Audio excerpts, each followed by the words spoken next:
The 35th floor of the glass tower gleamed in the Sunday afternoon light. Manhattan spread below like a circuit board of ambition and commerce. Inside the conference room, tension crystallized in the air between two people who spoke different languages and needed each other more than either wanted to admit. Victoria Hayes stood at the window, her reflection ghosting against the skyline, watching Sheikh Hassan al-Mansour's advisors gather papers with the efficiency of men who'd witnessed failed negotiations before. 2 years of cultivation, 3 trips to Dubai, countless emails threading hope through time zones, all of it dissolving because her translator had vanished 40 minutes ago without explanation or backup. Hassan spoke in Arabic, the words flowing like sand through fingers Victoria couldn't close. His tone needed no translation. Disappointment had a universal frequency. The advisors nodded, their expressions confirming what she already knew. $40 million in investment, 300 jobs for a city that needed them. Her position as CEO secured or shattered depending on the next 60 seconds. The board would convene Monday morning, Richard Walsh already sharpening his knives, ready to suggest she was too young, too inexperienced, too female for the responsibility they'd reluctantly granted. Hassan stood, his hand reaching for the brushed steel door handle. The gesture carried finality, the kind that ended careers and collapsed opportunities that took years to build. Victoria's CFO whispered urgent calculations beside her, numbers that meant nothing when the fundamental equation had already failed. They needed words. They needed understanding. They needed a miracle that didn't exist in Manhattan on a Sunday afternoon when translation services were closed and desperation tasted like copper in the mouth. Then a voice from the hallway, small and clear as a bell, cast in silver, speaking Arabic with the purity of someone who'd learned it for love rather than commerce. "Peace be upon you, honored uncle." Everyone turned toward the sound. A 6-year-old girl stood in the doorway, blonde hair catching the light, holding a book about astronomy in one hand. Her blue eyes held no fear of interrupting important people doing important things.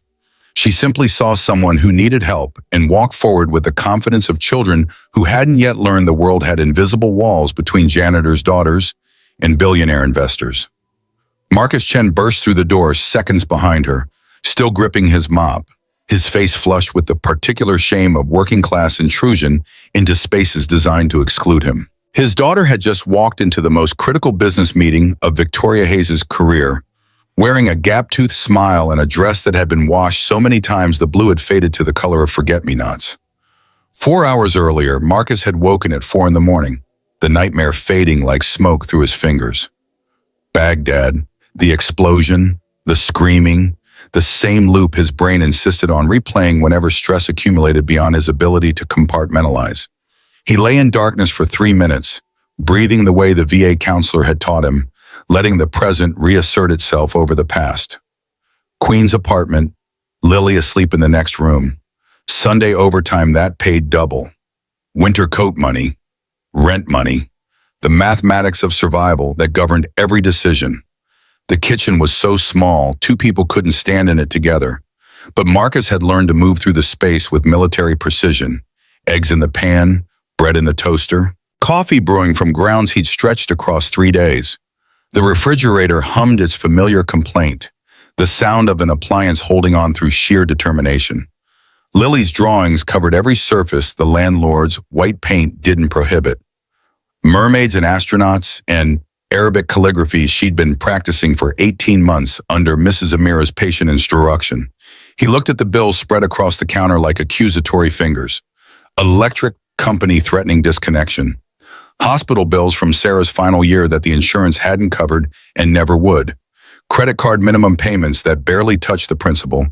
Interest compounding faster than hope could regenerate. Marcus Chen, former Marine who'd served 2 tours without flinching, felt his hands shake as he cracked eggs into the pan. Not from fear. From the exhausting algebra of keeping one step ahead of catastrophe while raising a daughter who deserved better than a father who cleaned other people's offices for barely enough to keep the lights on. 7 years ago, Sarah had lain in the hospital bed, chemotherapy having claimed her hair and most of her weight, but not the fierce intelligence in her eyes. Marcus sat beside her, holding the hand that had once been strong enough to corral 23 second graders and was now translucent as rice paper. The machines beeped their steady rhythm, marking time neither of them wanted to acknowledge. "You'll be okay. The doctor said there are still options."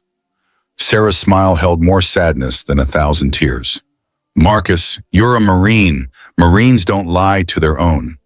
We both know what the scans showed. She'd pointed to the digital recorder on the bedside table with effort that cost her breath. 50 stories so far. Bedtime reading for Lily until she's old enough to read them herself. Science lessons. Songs in Mandarin from my grandmother. Math tricks. Everything I won't be here to teach her. The words had broken something in Marcus's chest that 7 years hadn't repaired. Sarah had kept recording until 3 days before she died, her voice getting weaker but never losing the teaching cadence that had made her beloved by students and parents alike. The final recording was just breathing and whispered love, but Marcus played it sometimes when loneliness became a physical ache. "Education is the only thing nobody can take away," she'd said during one of their last real conversations. "Give our daughter the whole world, Marcus, through books if we can't afford anything else." He'd kept that promise. The apartment overflowed with volumes salvaged from library sales, thrift stores, sidewalk giveaways. Shelves built from reclaimed wood lined every wall, sagging under the weight of encyclopedias, language guides, science textbooks, children's literature in English, Mandarin, and now Arabic. Other single fathers bought their daughters toys. Marcus bought Lily keys to unlock doors he'd never been able to open himself. The eggs finished cooking. Marcus plated them, added the toast, poured orange juice from the container he'd watered down to make it last another 3 days. Sunday overtime meant bringing Lily along because Mrs. Rodriguez, who usually watched her, had caught the flu. It meant settling his daughter in a hallway with books while he cleaned executive bathrooms and emptied trash bins, invisible labor that kept the gleaming tower functioning while the people who worked there looked through him like he was made of glass. Lily emerged from her room rubbing sleep from her eyes, the unicorn pajamas Sarah had bought her nearly outgrown. She'd lost another tooth yesterday, the gap in her smile making her look even younger than 6. But her eyes held an ancient quality, the kind of awareness that came from absorbing loss too early and learning to find meaning in its wake. "Morning, Daddy. Morning, baby girl. Eat quick. We need to leave by 5:30. Are we going to the big building with the fancy floors?" Marcus nodded, guilt settling in his stomach like stones. Other kids spent Sunday mornings at playgrounds. His daughter spent them in office corridors, reading to stay quiet while he pushed industrial cleaning equipment through spaces designed to intimidate people exactly like him. But Lily never complained.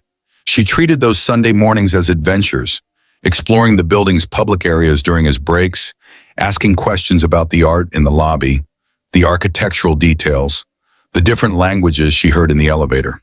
At 6 years old, she had already developed the habit of finding wonder in circumstances that would have broken many adults. They ate breakfast in comfortable silence, the kind that came from being each other's primary company, for 3 years.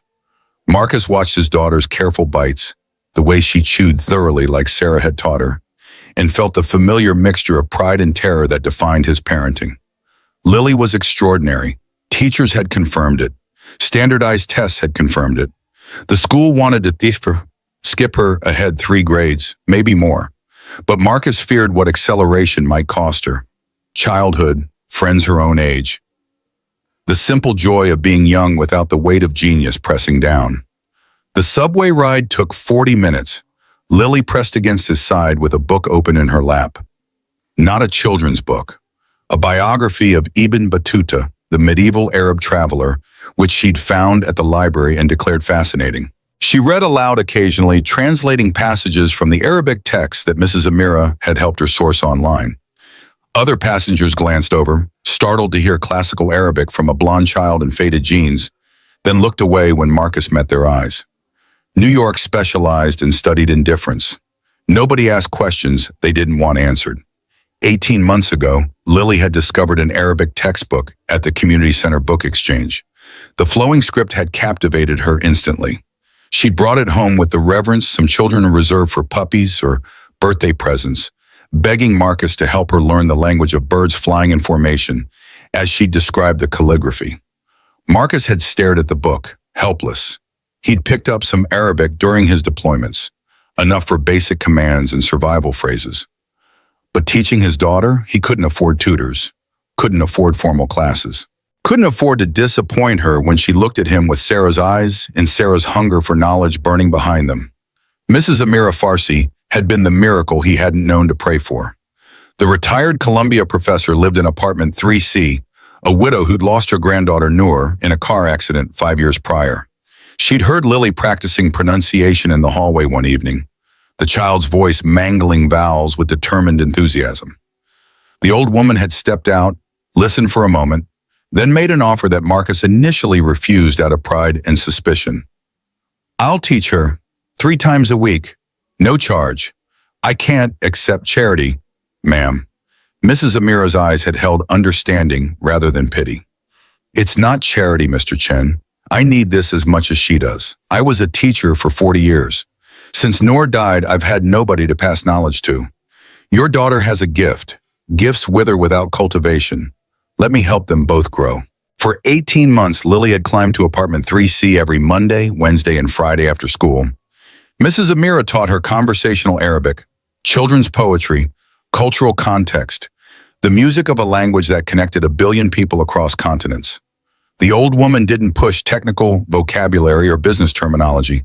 She taught Lily to hear the emotion beneath words, the respect encoded in formal greetings, the intimacy of colloquial expressions that textbooks never captured. Lily supplemented the lessons with YouTube videos, library audio recordings, online resources that the public library's computers made accessible.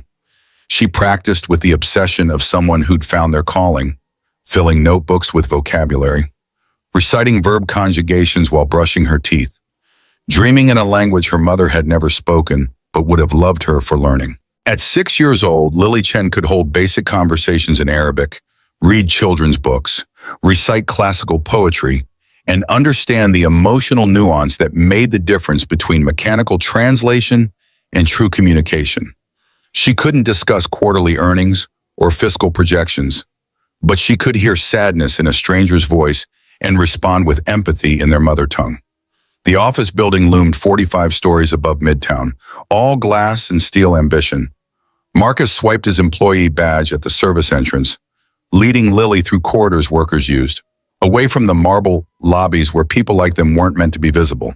His supervisor, Rodriguez, was already there setting up equipment. "Chen, good. Need you on floors 35 through 40, conference rooms especially. Some big meeting today. On Sunday? Rich people don't respect calendars like we do." Rodriguez handed him the master keys. "Your kid okay out here? She'll read. Won't bother anyone." Marcus settled Lily in the hallway outside the conference rooms, arranging her books around her like a fortress. She opened the astronomy text immediately, absorbed within seconds. He kissed the top of her head, breathed in the strawberry shampoo that was all they could afford, and started pushing his cleaning cart toward the bathrooms that needed his attention more than his daughter needed his supervision. For 2 hours, Marcus Chen made the 35th floor pristine. He scrubbed toilets, emptied trash, vacuumed carpets, wiped down conference tables, and polished glass until it disappeared. Invisible labor. Essential labor. The kind that let other people focus on important things without considering who made their environment possible. Victoria Hayes had been in her office since 5 that morning, watching the city wake up through floor-to-ceiling windows that cost more than Marcus's annual salary. She'd reviewed the contract 40 times, memorized every clause, prepared for objections Hassan might raise. This deal represented her entire career compressed into one negotiation. Success meant validation. Failure meant Richard Walsh's smug satisfaction as the board reconsidered their decision to make her the youngest CEO in company history. The photograph of her father watched from the desk. Raymond Hayes, dead 5 years from a heart attack that had given no warning. He'd built this company from nothing, worked himself into an early grave, and told Victoria with his dying breath that she didn't need to prove anything to anyone. But she'd spent every day since trying to prove he was wrong. She needed to prove she'd earned her position through merit rather than grief-fueled board sympathy. She needed to prove she was more than her father's daughter. She needed to prove she deserved to breathe. Her phone buzzed, the translator. "Finally, Miss Hayes, I'm so sorry. Car accident on the FDR, ambulance is here. I can't make the meeting." Victoria's hands went cold. "Are you hurt?" "Broken wrist, Possible concussion. I'm sorry, I tried. The call disconnected. Victoria immediately dialed 5 translation services. All closed Sunday. Of course. Emergency services quoted 4-hour minimums for Arabic specialists, arrival time uncertain. The meeting started in 30 minutes. Hassan's flight back to Dubai left at 7. This was the window, the only window, and it was slamming shut. Her CFO, Sarah Martinez, knocked and entered without waiting. The translator? Accident. Can't come, delay the meeting. Hassan already delayed twice, once more and he'll walk completely. Victoria's voice cracked on the edge of panic she couldn't afford to show. We're in a city of 8 million people. How can we not find one Arabic speaker? Because the ones who aren't at mosque are with their families. Because it's Sunday. Because we're out of time and options. Victoria pressed her palms against the cool glass, watching traffic far below. Individual cars carrying individual people, each with their own languages and emergencies and impossible situations. Somewhere down there, someone spoke Arabic fluently and wasn't doing anything more important than this. But Manhattan specialized in keeping people in their proper places, languages in their proper circles. Desperation locked in soundproof rooms where it couldn't embarrass anyone. Sheikh Hassan arrived at 2 with 4 advisors, all wearing traditional kanduras that marked them as visitors to a country that had forgotten how to honor guests properly. Victoria greeted them with practiced warmth that masked screaming anxiety.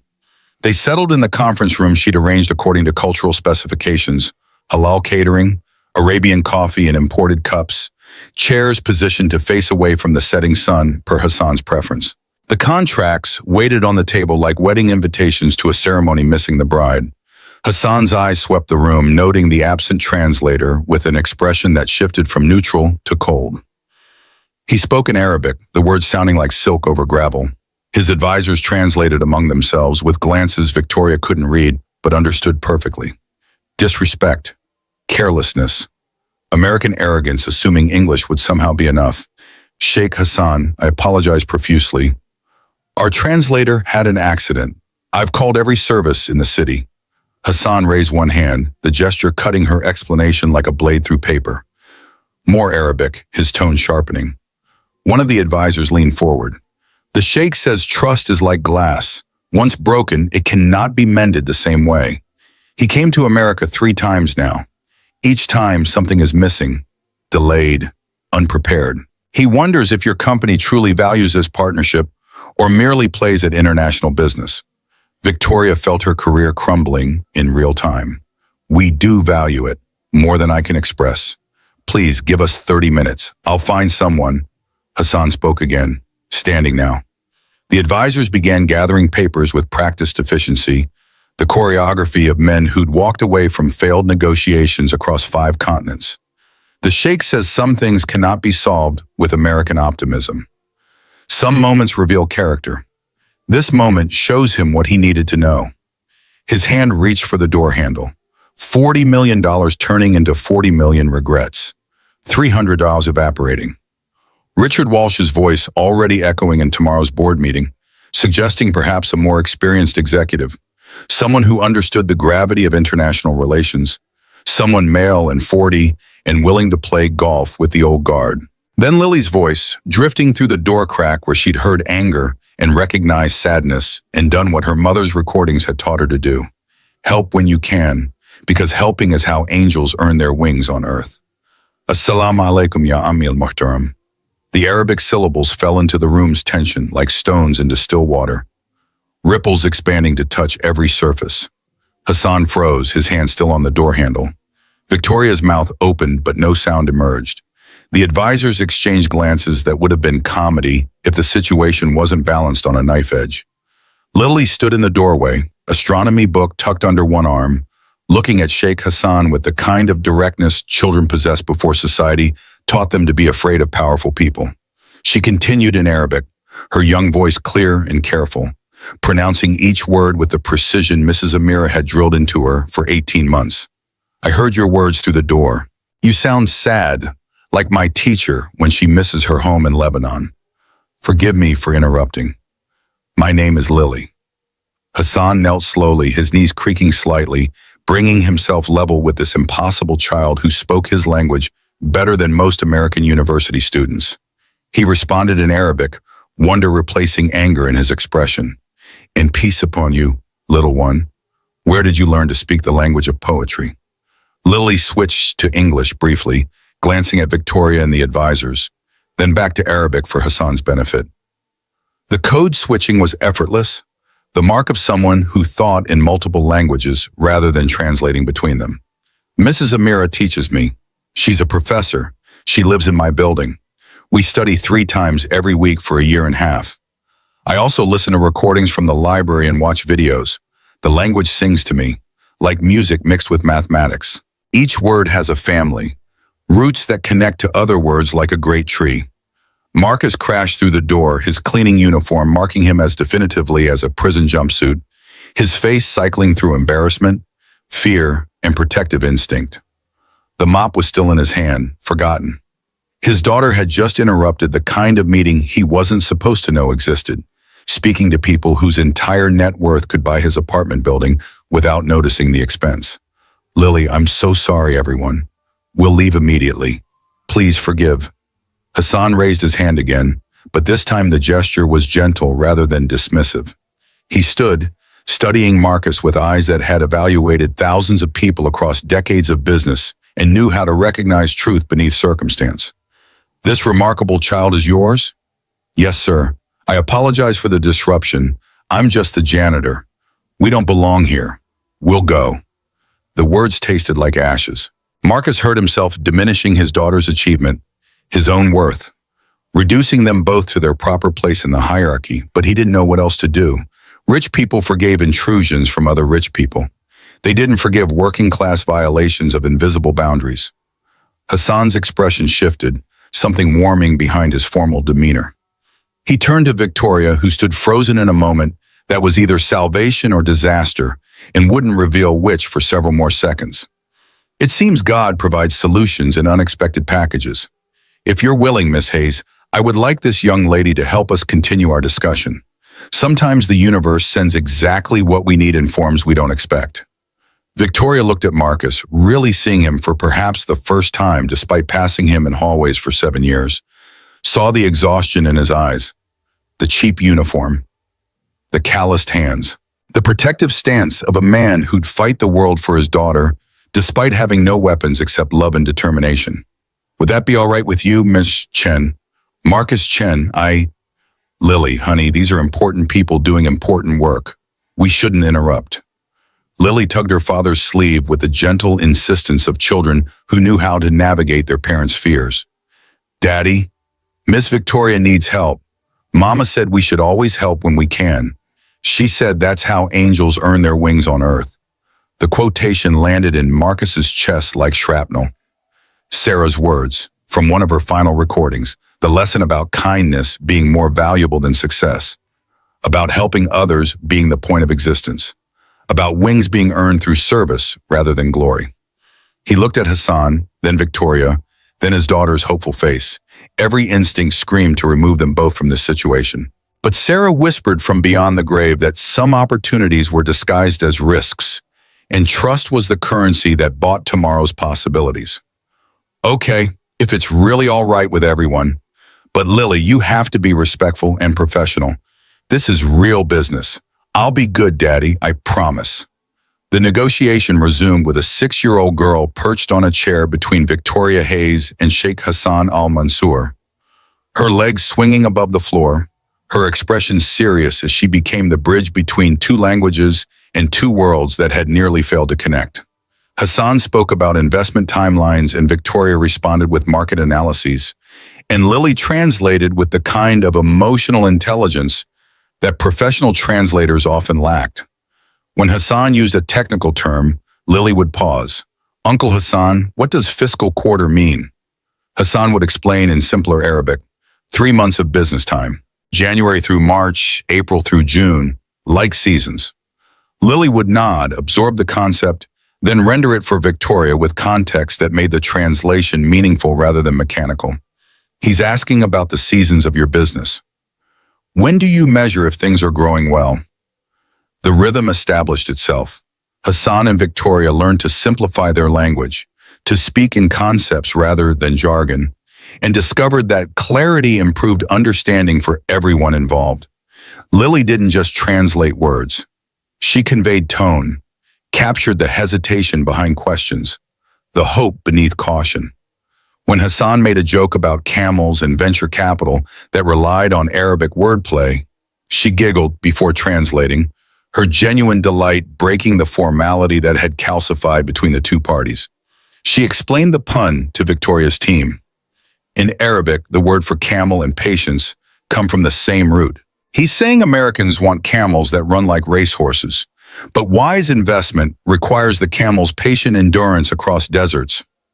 The room laughed, real laughter, the kind that dissolved walls and reminded everyone that business was ultimately about human beings trying to solve problems together. Hassan's advisors relaxed. Victoria's CFO stopped clutching her tablet like a shield. Marcus sat in the corner, forgotten by everyone except his daughter, who glanced at him every few minutes to confirm she was doing well, that he was proud, that this terrifying, wonderful moment was real. Victoria studied Marcus when his attention was on Lily, saw the pride in his expression despite the fear, saw the way he straightened every time Lily spoke, as if her words elevated him too, saw a man who'd somehow raised an extraordinary child while working jobs that ground other people into dust and resignation. How does she know these things? Victoria whispered during a brief pause while Hassan consulted his advisors. Marcus kept his voice equally low. She reads everything. Last week I found her with my old economics textbook from community college. Said it was interesting. She reads business sections of newspapers I bring home from recycling bins, medical journals from the hospital where I clean nights. She just absorbs it all like a sponge. You went to college? The question held no judgment, just curiosity. But Marcus felt the weight of truncated ambition anyway. Started community college, dropped out when my wife got pregnant, needed money immediately, not degrees eventually. Victoria absorbed this information, her understanding of the man in the janitor's uniform shifting, expanding, complicating. She'd built her success on efficiency, on not wasting time seeing people who didn't directly contribute to her objectives. How many other Marcus Chens had she walked past? How many other Lilies were out there, brilliant and overlooked because their fathers cleaned offices instead of running them? As afternoon became evening, the fundamental agreement took shape. Hassan's demands were reasonable. Victoria's concessions were strategic. The deal that had seemed impossible 4 hours ago crystallized into something both parties could accept pending final legal review. Lily's translations had been more than accurate. They'd been bridges, carrying not just words but the intention and respect that made words meaningful. At 5 o'clock, with Manhattan's lights beginning to sparkle below, Hassan stood and extended his hand to Victoria. The handshake was firm, meaningful, the kind that sealed more than contracts. Then he surprised everyone by turning to Marcus, offering the same hand with the same respect. You have raised a remarkable daughter, Mr. Chen. In my culture, we say children are the flowers of paradise. Your flower blooms with exceptional beauty and rare fragrance. Marcus's eyes glistened with tears he refused to let fall in front of strangers. Thank you, sir. She's all I have in this world. Her mother would be so proud of what she did today. Hassan's voice dropped, becoming gentle in a way that suggested personal understanding of loss. She is proud, Mr. Chen.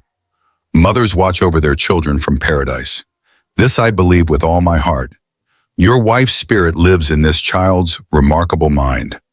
The words unlocked something in Marcus's chest that he'd kept carefully locked for 3 years.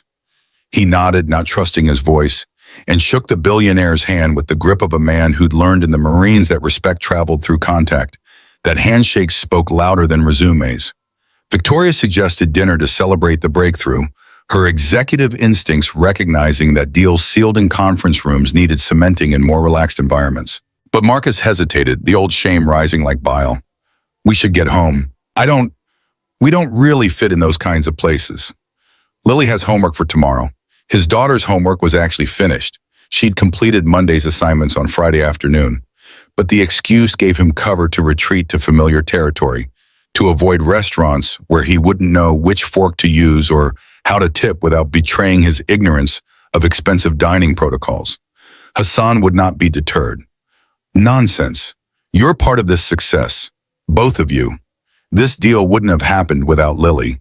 To exclude you from the celebration would dishonor what she accomplished. Victoria added her voice to Hassan's. I insist, Marcus. Your daughter saved my career today. The least I can do is buy dinner. Lily tugged her father's hand, her eyes wide with the kind of hope that Marcus could never refuse, even when wisdom suggested otherwise. Please, Daddy, I've never been to a fancy restaurant. I promise I'll use good manners. The restaurant was elegant without being ostentatious, selected by Victoria for its private dining rooms that allowed comfortable conversation away from curious Manhattan eyes. Marcus sat stiffly at first, confronted by 3 forks, 4 glasses, and a menu without prices that made him feel like an imposter at his own daughter's triumph. But Hassan's easy manner helped him relax, the billionaire making a joke about American restaurants, complicating everything that desserts did simply.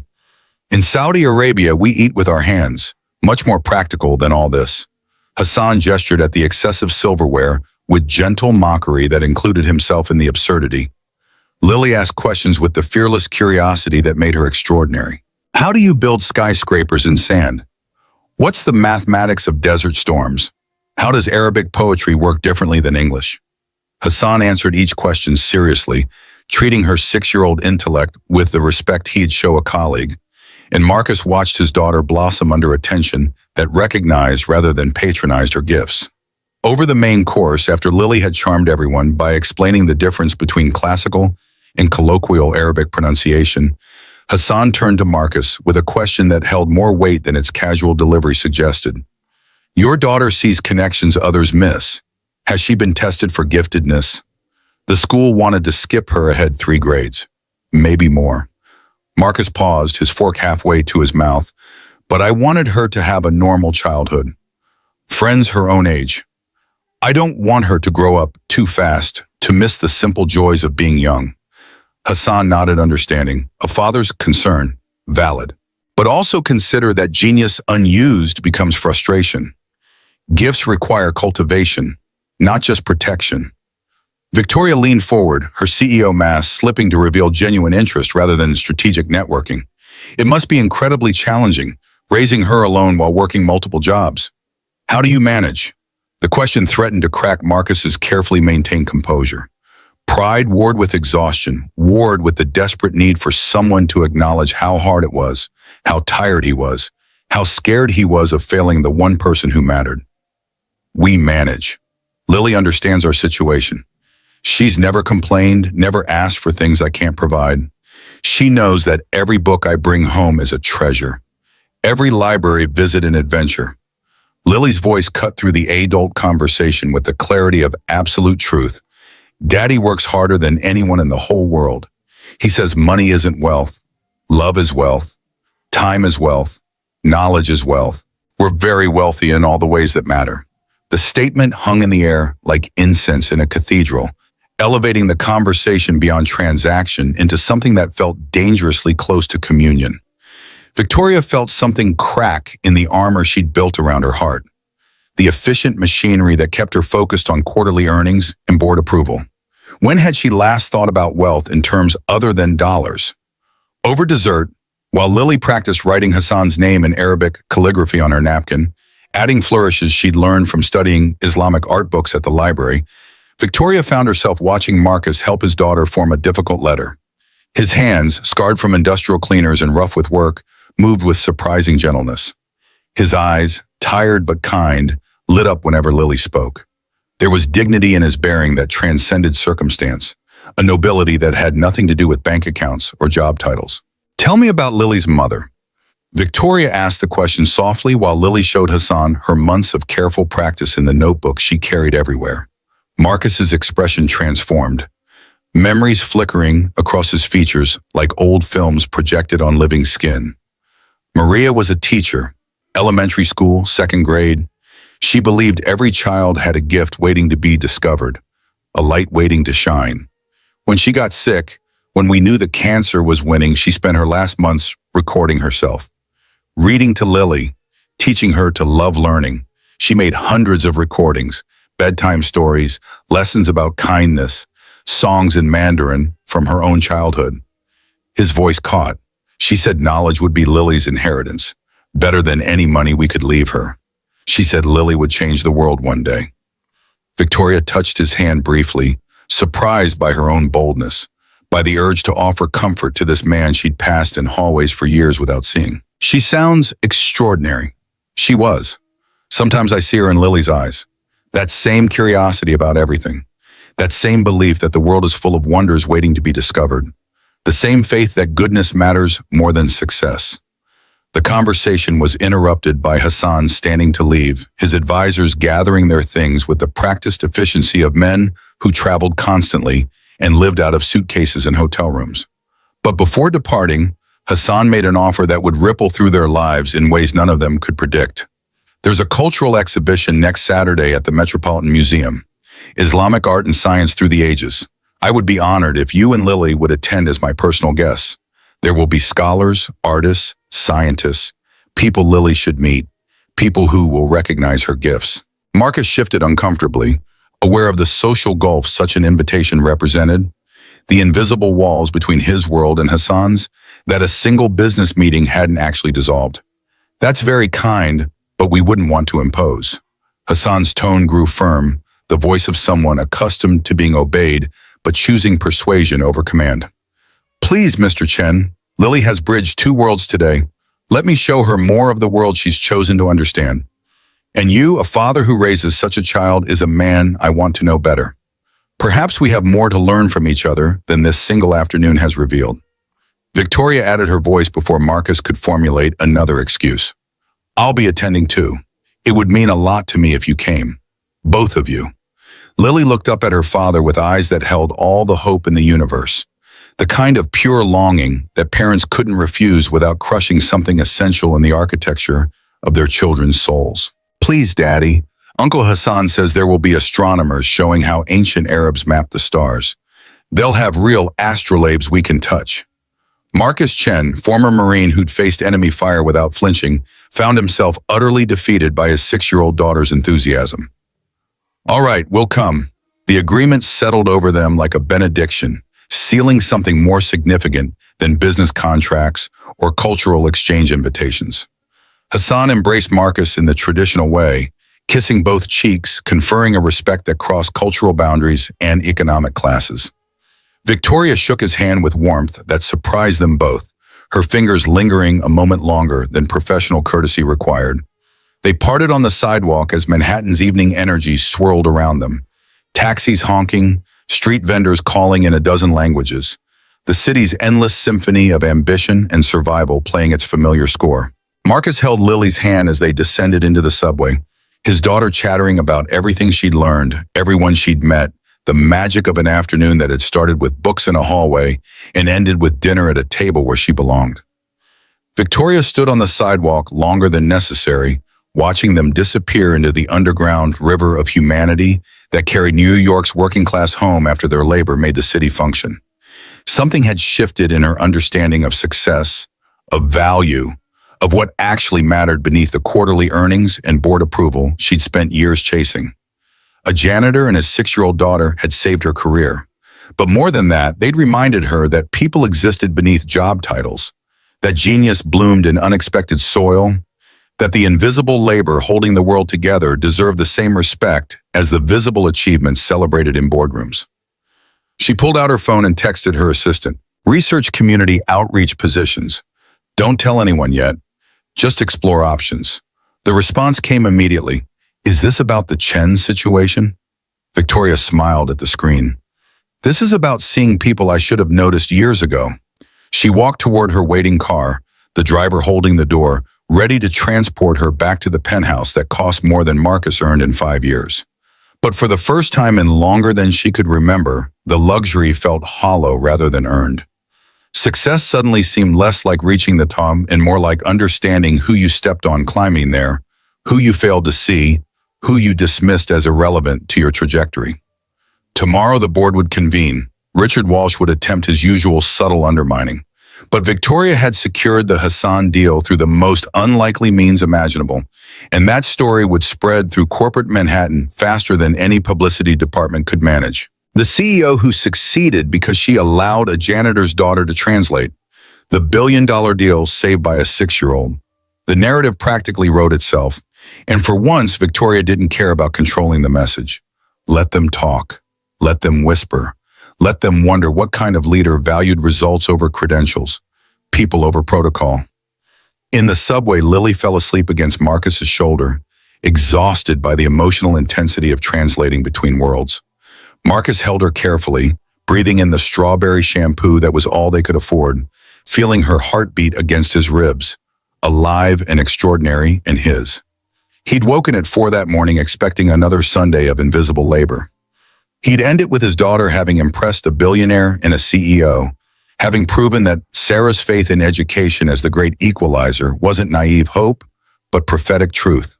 The train rattled through darkness beneath the city, carrying them home to Queens, to the apartment filled with salvaged books, to the life they'd built from loss and determination and love that counted as wealth in every calculation that actually mattered.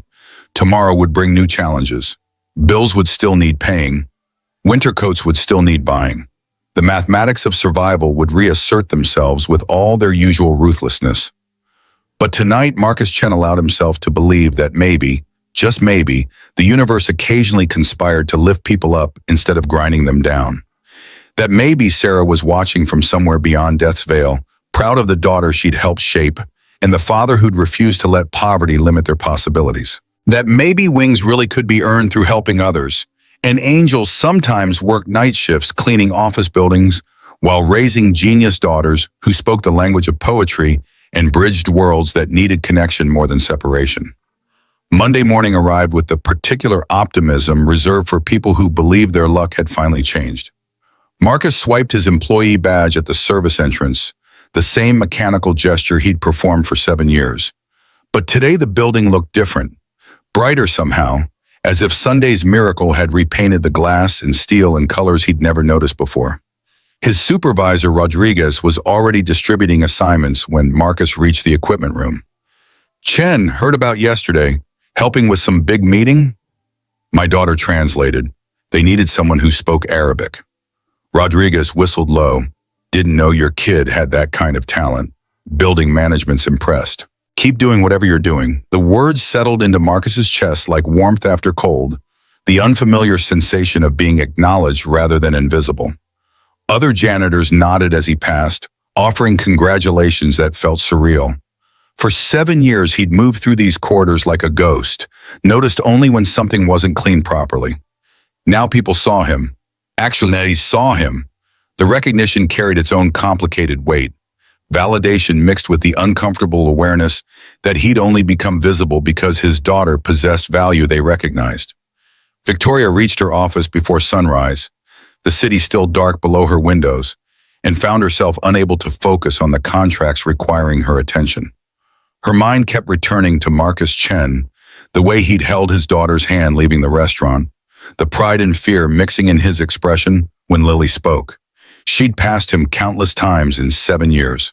How many others like him existed in the building? People with stories she'd never bothered learning, with children they were raising against impossible odds, with dreams they'd sacrificed so their kids could dream bigger. Her phone buzzed. Chairman James Park requesting a meeting at 9 to discuss the Hassan deal. Victoria prepared her presentation, rehearsing the narrative that positioned Sunday's success as strategic resourcefulness rather than desperate improvisation. But beneath the professional preparation, something uncomfortable gnawed at her conscience. She'd built her career on efficiency, on not wasting time with people who didn't directly advance her objectives. The realization that this had made her blind to humanity felt like discovering she'd been walking around with blurred vision for years, mistaking the distortion for clarity. Her assistant brought coffee at 7:30. "Victoria, I need to ask, are you seriously considering creating a community outreach position?" "Why would that be a problem?" "It's not a problem. It's just unusual. We've never had that kind of role before. Maybe that's exactly why we need it now." Victoria's voice carried an edge that surprised them both. Sometimes the things we've never done before are the things we should have been doing all along. Lily arrived at school Monday morning, carrying the secret of her Sunday triumph like a treasure too precious to risk breaking. But children couldn't keep secrets any better than adults could keep promises. By recess, word had spread. Her classmate Emma approached during free time, eyes wide with a mixture of admiration and confusion. "My mom said you helped important business people. Is that true?" I translated for them. They needed someone who spoke Arabic. "You can really speak Arabic? Like actual Arabic?" Lily demonstrated with a simple phrase, the words flowing easily. Emma's jaw dropped, followed quickly by demands that Lily teach her something cool to say. Other children gathered, transforming Lily's linguistic ability into playground currency. For a child who'd often felt isolated by the gap between her intellectual capacity and her chronological age, the attention felt like sunlight after months of shade. Mrs. Patterson, her teacher, pulled her aside after lunch. "Lily, I heard about your weekend. That was quite an achievement." "Thank you, Mrs. Patterson. I want you to remember something important." The teacher's voice carried the kind of wisdom that came from 3 decades of watching children navigate success and failure. "Gifts are wonderful, but they're also responsibility. People will expect more from you now. Don't let that pressure steal your joy." The words were prophetic in ways Mrs. Patterson couldn't have predicted. Tuesday morning arrived not with opportunity, but with destruction. The kind that came from people who couldn't create, so they destroyed instead, who couldn't succeed, so they sabotaged others, who couldn't rise, so they dragged everyone down to their level. The blog post appeared at 8:15 on Manhattan Insider, a gossip site that specialized in corporate scandal, with the journalistic integrity of tabloid headlines and the fact-checking of conspiracy theorists. The article's author had done just enough research to make the lies plausible, just enough truth-twisting to create narrative momentum that facts couldn't easily counter. Janitor uses child to manipulate billionaire business deal, the dark side of corporate America. Marcus Chen, 35, works as a maintenance worker at a midtown office tower. But according to sources familiar with the situation, Chen has been running a sophisticated con for months. His target? Sheikh Hassan Al Mansour, the UAE billionaire known for investing heavily in American companies. The scheme came to fruition Sunday when Chen's daughter, 6-year-old Lily Chen, conveniently interrupted a crucial negotiation after the scheduled translator failed to appear. The girl allegedly speaks fluent Arabic, a claim sources question given her age and lack of formal education. Victoria Hayes, the embattled CEO of Hayes Global Solutions, who faces pressure from her board over lack of results, made the questionable decision to use an unqualified child as translator for a $40 million deal. Industry experts call this unprecedented and potentially disastrous. Chen's background raises further questions. Despite claiming poverty, he somehow afforded Arabic tutoring for his daughter. His late wife's family reportedly has connections to Chinese business interests, suggesting possible coordination with competitors. One source close to the situation spoke on condition of anonymity. This was clearly planned. The translator's absence wasn't coincidence. Chen positioned his daughter perfectly. He's been setting this up for months, using a child to exploit a billionaire's grief over his dead daughter. It's manipulation of the worst kind. Hayes Global Solutions declined comment. Sheikh Al Mansour's representatives could not be reached.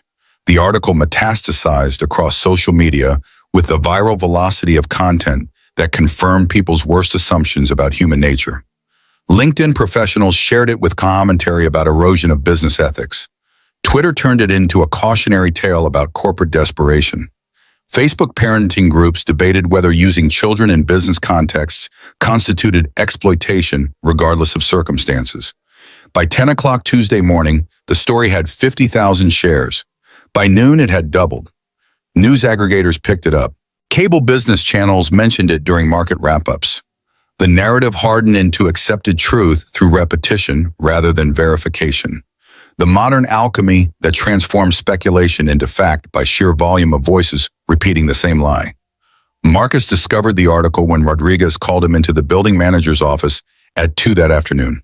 Mr. Henderson sat behind a desk that had witnessed thousands of minor workplace dramas, his expression carrying the particular discomfort of someone forced to deliver consequences he didn't necessarily believe were deserved. "Mr. Chen, I'm sure you've seen the article making rounds online."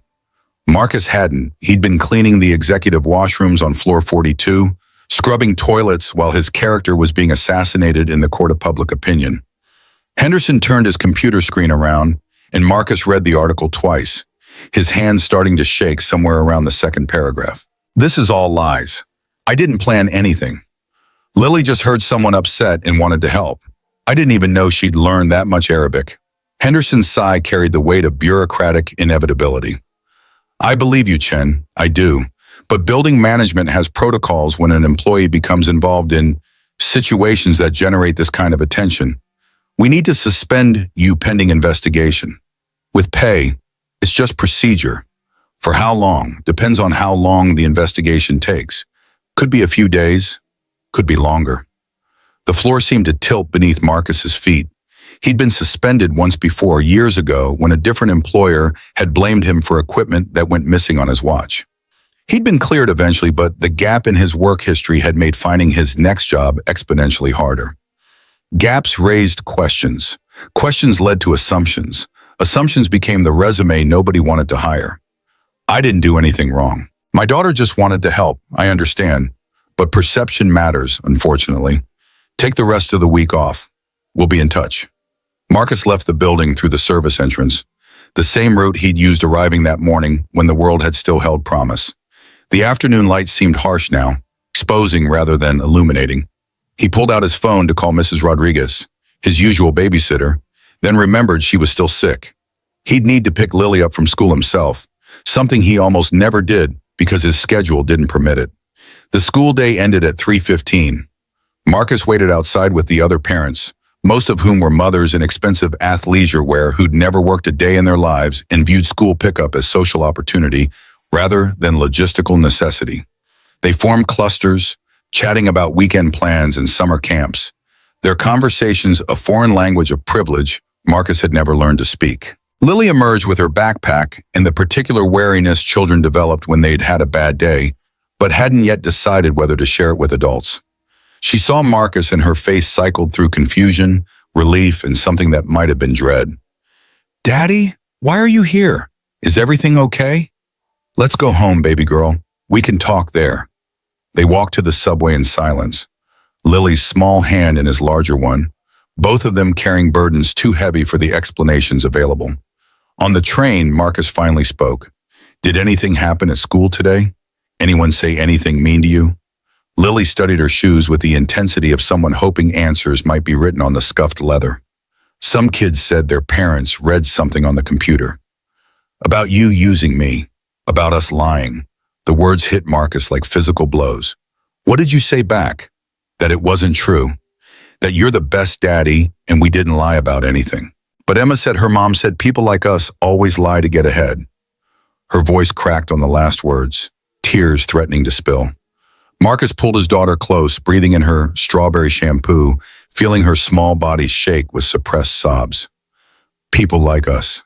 The phrase carried generations of prejudice compressed into 3 words. Poor people, immigrant people, people who cleaned toilets and lived in Queens and didn't belong in conference rooms with billionaires. "Listen to me, Lily. You didn't do anything wrong. I didn't do anything wrong. Sometimes people believe lies before they believe truth, especially when the lies confirm what they already think about people like us. But we know who we are. We know what really happened. That's what matters. But why would anyone write mean things if they weren't true?" The question hung between them, a 6-year-old's reasonable expectation that adults operated with basic honesty, running headlong into the reality that adults were often worse than children at distinguishing truth from convenience.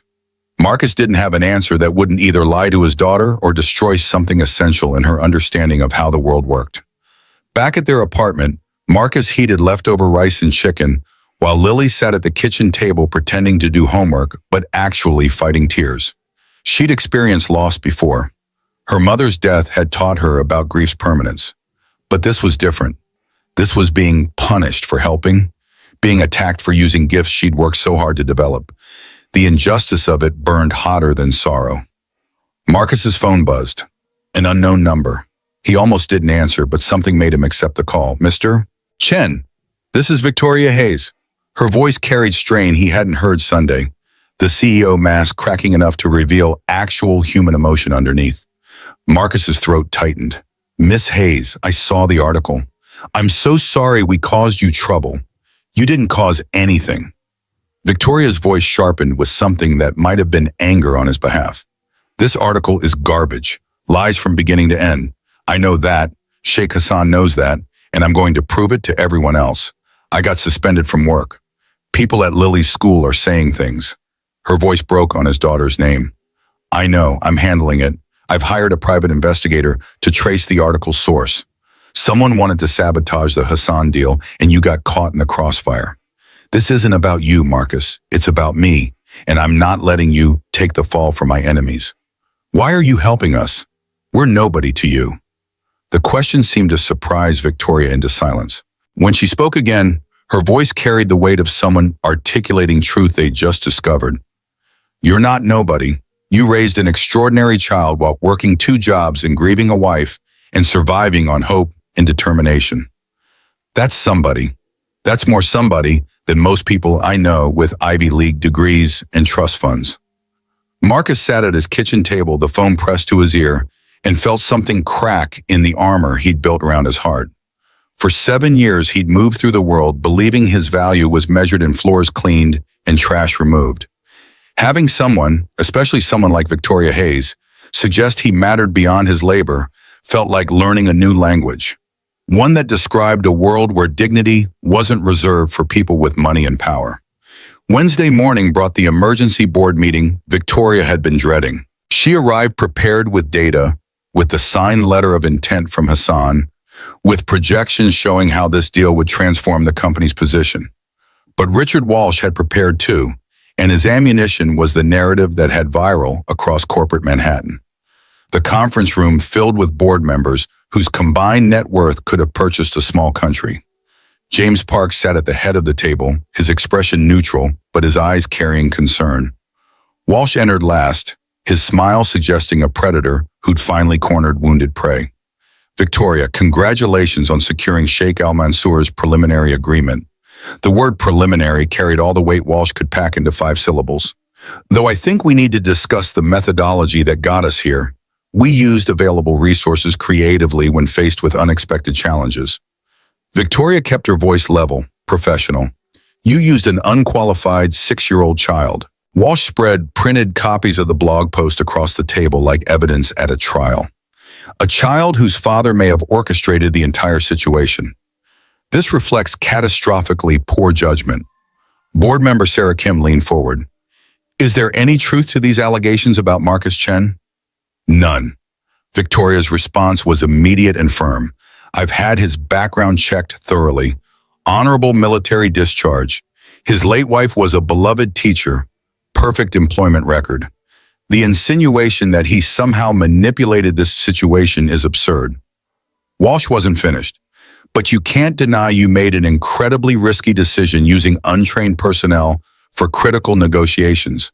What if Sheikh Al Mansour discovers the truth and withdraws? What if his translations were inaccurate?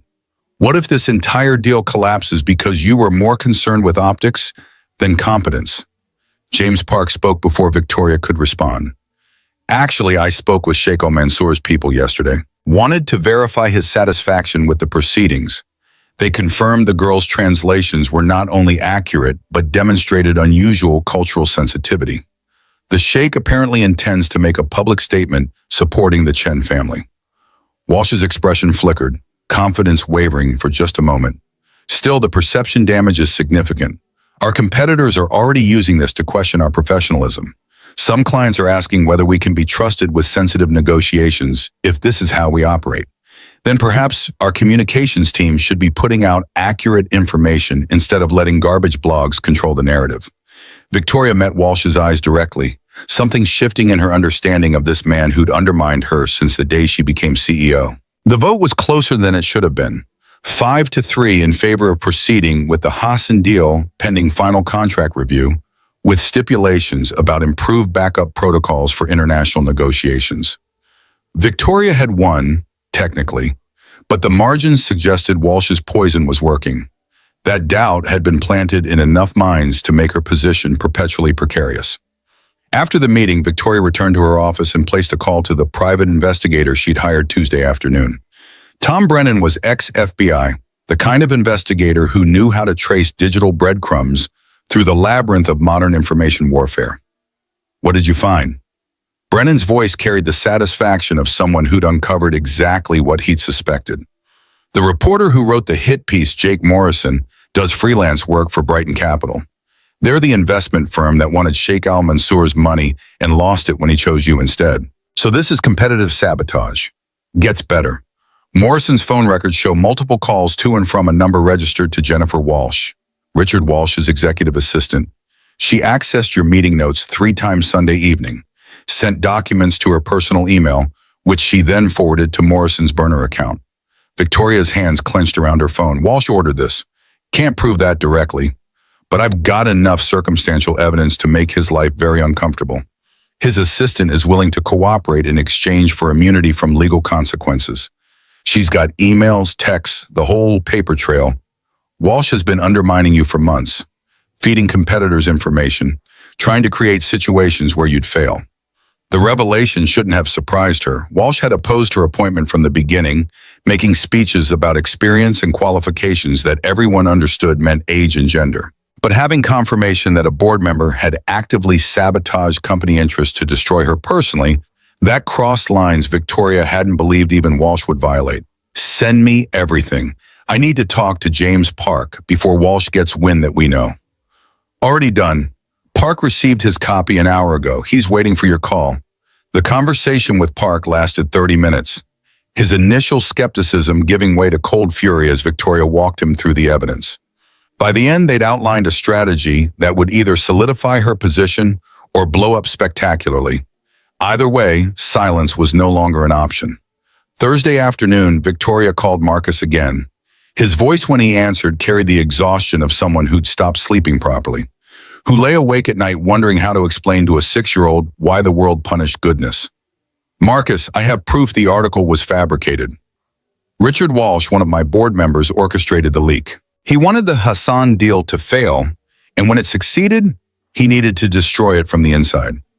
You and Lily were just convenient targets.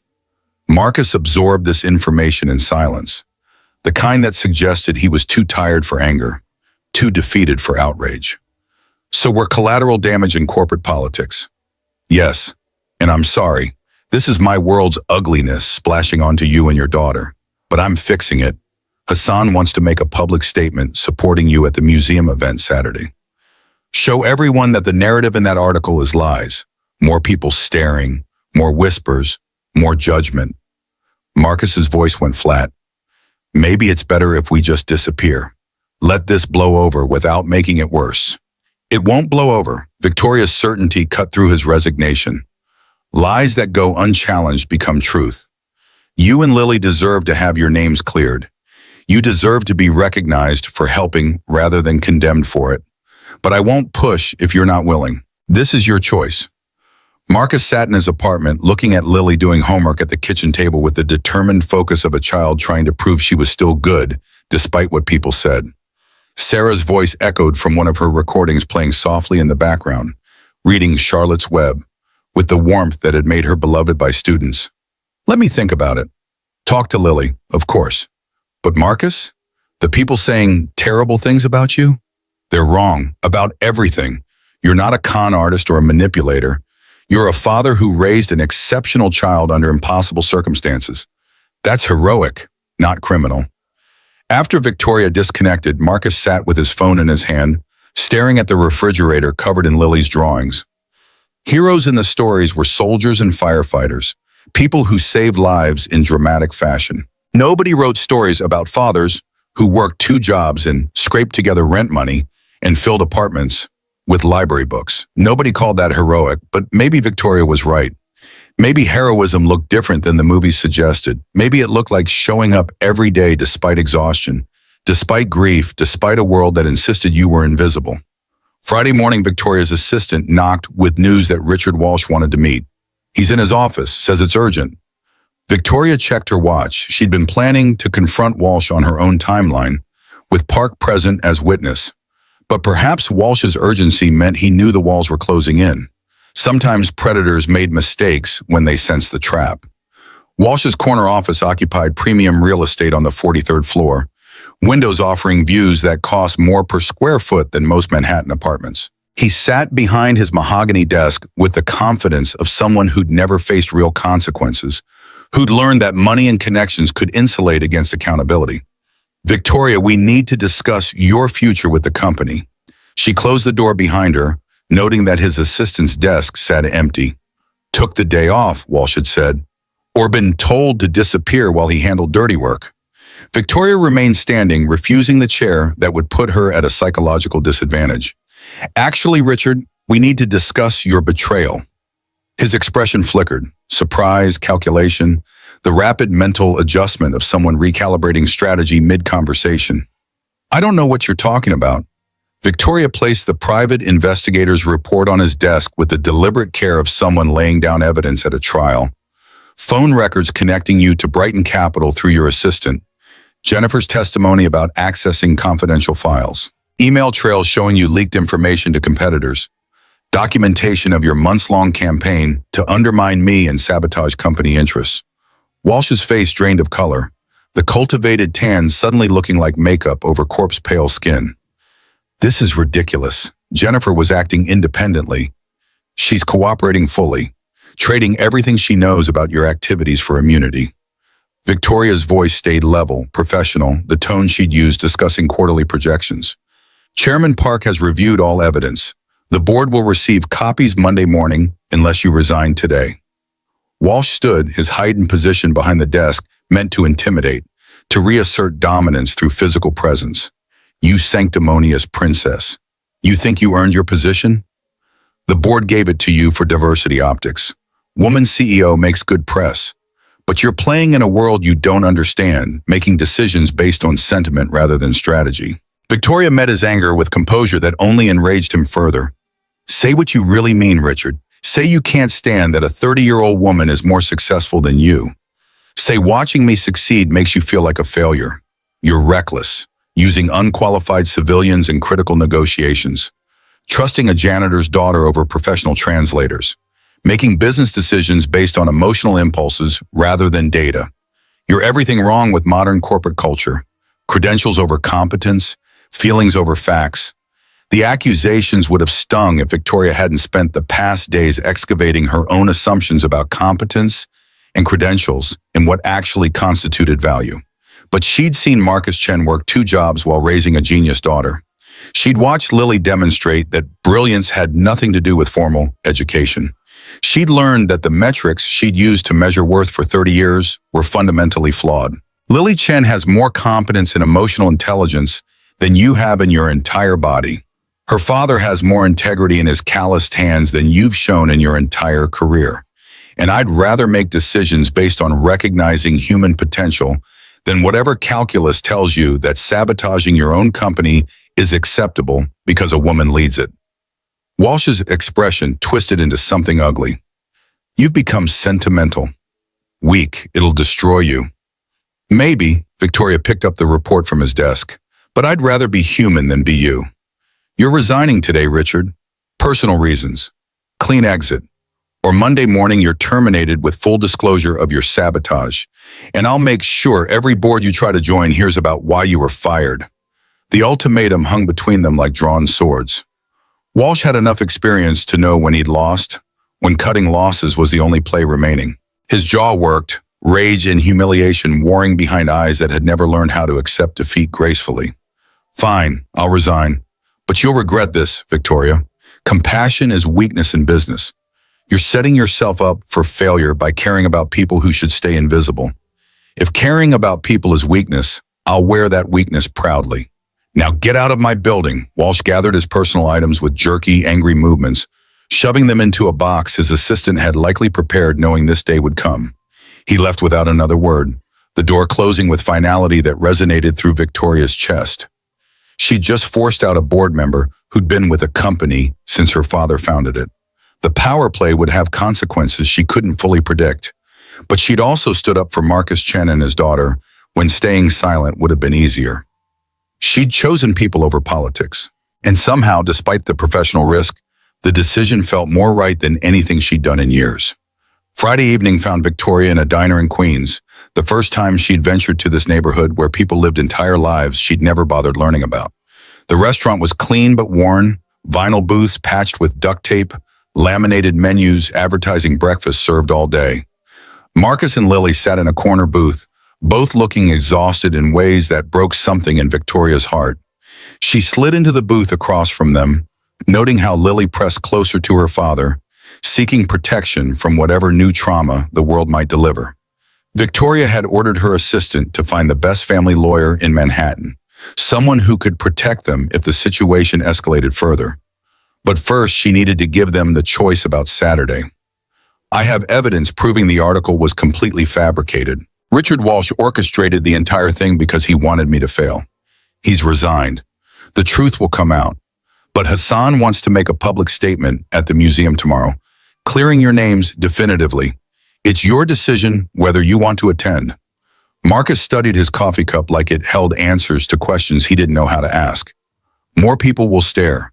More cameras. More judgment before the truth catches up. Lily spoke quietly, her voice smaller than Victoria had ever heard it. Will they stop saying mean things about Daddy? Yes. Hassan's statement will make it clear you both did nothing wrong. The media will have to correct their coverage. Your name will be cleared. Marcus looked at his daughter, seeing fear mixed with hope in her expression. The same combination he saw in the mirror every morning. What do you think, baby girl? You want to go? Lily considered with the seriousness of someone whose 6 years had packed more loss and resilience than many people experienced in 60. Mrs. Amira says hiding from truth makes it grow bigger. She says facing hard things with brave hearts makes them smaller. Maybe we should be brave. Sarah's voice echoed in Marcus's memory from one of her final recordings. The world will try to make Lily small, Marcus.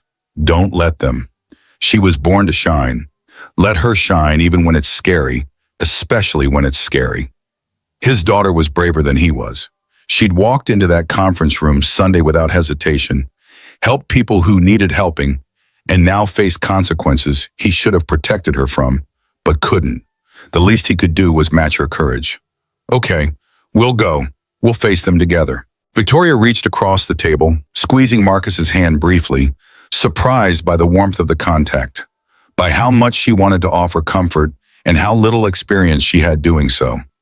You won't face them alone. Hassan and I will be there. The truth will be there.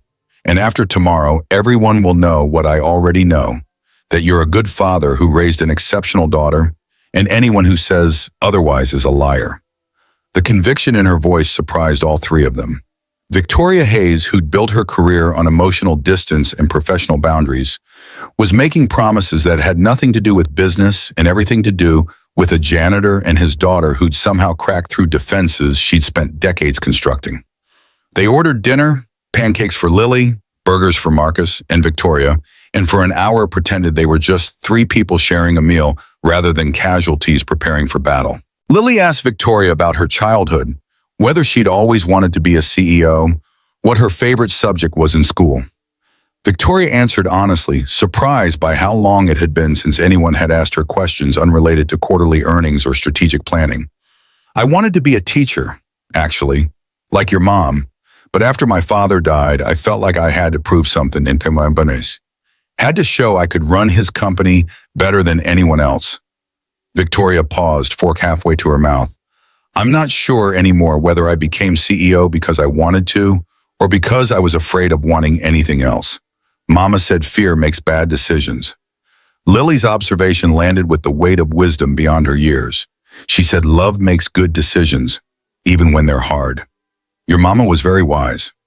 Marcus watched Victoria's expression soften as she talked with Lily, the CEO mask slipping completely to reveal someone lonely and uncertain beneath the competence and control. He'd spent 7 years seeing her as untouchable, as existing in a different species of human from people like him. But grief was the universal language, and loss was the bridge that connected penthouse to Queen's apartment, corner office to janitor's closet. They parted on the sidewalk outside the diner, Victoria's car waiting to transport her back to a world of marble and glass, Marcus and Lily heading for the subway that would carry them underground toward home. But something had shifted in the geometry of their relationship. Some invisible wall dissolving to reveal that maybe, possibly, people from different worlds could see each other as human rather than function, as worth knowing rather than worth using. Saturday would bring confrontation and vindication, cameras and crowds, and the possibility of redemption or further destruction. But Friday night, walking home with Lily's hand in his, Marcus allowed himself to believe that Victoria Hayes genuinely cared what happened to them, that Sheikh Hassan's defense would carry weight, that truth might eventually outrun lies if given enough voices to amplify it. Lily fell asleep quickly that night, exhausted by a week that had taught her more about human cruelty and courage than 6 years of relative innocence had prepared her for. Marcus sat at the kitchen table after she'd gone to bed, listening to one of Sarah's recordings. Not for Lily this time, but for himself. His wife's voice reading poetry by Pablo Neruda, her favorite when she wanted to remember that beauty existed even in darkness. You would love what Lily did Sunday. The thought formed like prayer. She helped people who needed helping, spoke their language, built bridges. You always said she'd change the world. Maybe she already is, one translation at a time. The apartment was quiet except for Sarah's voice and the city sounds filtering through thin walls. Sirens, arguments, music from the neighbor's apartment, the symphony of lives packed together in buildings that warehouse dreams and struggles in equal measure. Marcus Chen had served in Iraq and Afghanistan, had faced enemies with weapons designed to kill him. But nothing in combat had prepared him for the particular terror of being a single father in America, of raising a daughter extraordinary enough to attract attention and vulnerable enough to be destroyed by it. Tomorrow they would walk into the Metropolitan Museum, surrounded by people who judge them without knowing them, condemn them without hearing their side. Tomorrow Lily would face crowds that had called her father a con artist and her a tool of manipulation. Tomorrow the truth would either set them free or confirm that justice was reserved for people with resources to purchase it. But tonight, Marcus tucked his daughter in bed, kissed her forehead, and whispered the same words Sarah had whispered to her every night before cancer stole her voice. You are loved. You are brilliant. You are going to change the world. And no matter what anyone says, you are enough exactly as you are. In her penthouse across the city, Victoria stood at floor-to-ceiling windows, watching Manhattan's lights blur into constellations of ambition and survival. Somewhere out there, Marcus was putting Lily to bed in an apartment Victoria had never seen but could imagine. Small, crowded with books, filled with more love than her expensive space had ever contained. Tomorrow she would stand beside them publicly, stake her reputation on defending a janitor against a board member's sabotage, and either cement her position or destroy it completely. The decision should have felt reckless. Instead, it felt like the first entirely sane choice she'd made in years. Success that required stepping on decent people wasn't success worth having. Power that demanded cruelty wasn't power worth keeping. And if defending Marcus Chen and his daughter cost her the CEO position, maybe that revealed more about the company than about her judgment. She pulled out her phone and texted her mother for the first time in months. I met someone who reminded me that success and significance aren't the same thing. Wish you'd taught me that before Dad died. Wish I'd learned it sooner. Her mother's response came quickly. You can't learn some lessons until you're ready to hear them. I'm proud of you for learning it now. Victoria slept better Friday night than she had in months, her dreams untroubled by quarterly projections or board politics, filled instead with images of a 6-year-old girl who spoke the language of poetry and a father who'd raised her to believe helping others was how angels earned their wings. Tomorrow would bring judgment. But tonight, Victoria Hayes allowed herself to believe she'd finally chosen the right side of a battle that mattered more than profit margins. Saturday morning arrived gray and drizzly, the kind of weather that matched Marcus's mood as he pressed his single good suit, the one purchased secondhand for Sarah's funeral 4 years ago, worn twice since for job interviews that hadn't panned out. The fabric held creases that wouldn't quite flatten no matter how long he held the iron, the shoulders slightly too broad from when he'd weighed more muscle and less worry. He polished Lily's school shoes until they reflected light, the patent leather concealing scuffs that told stories of playground adventures and library steps.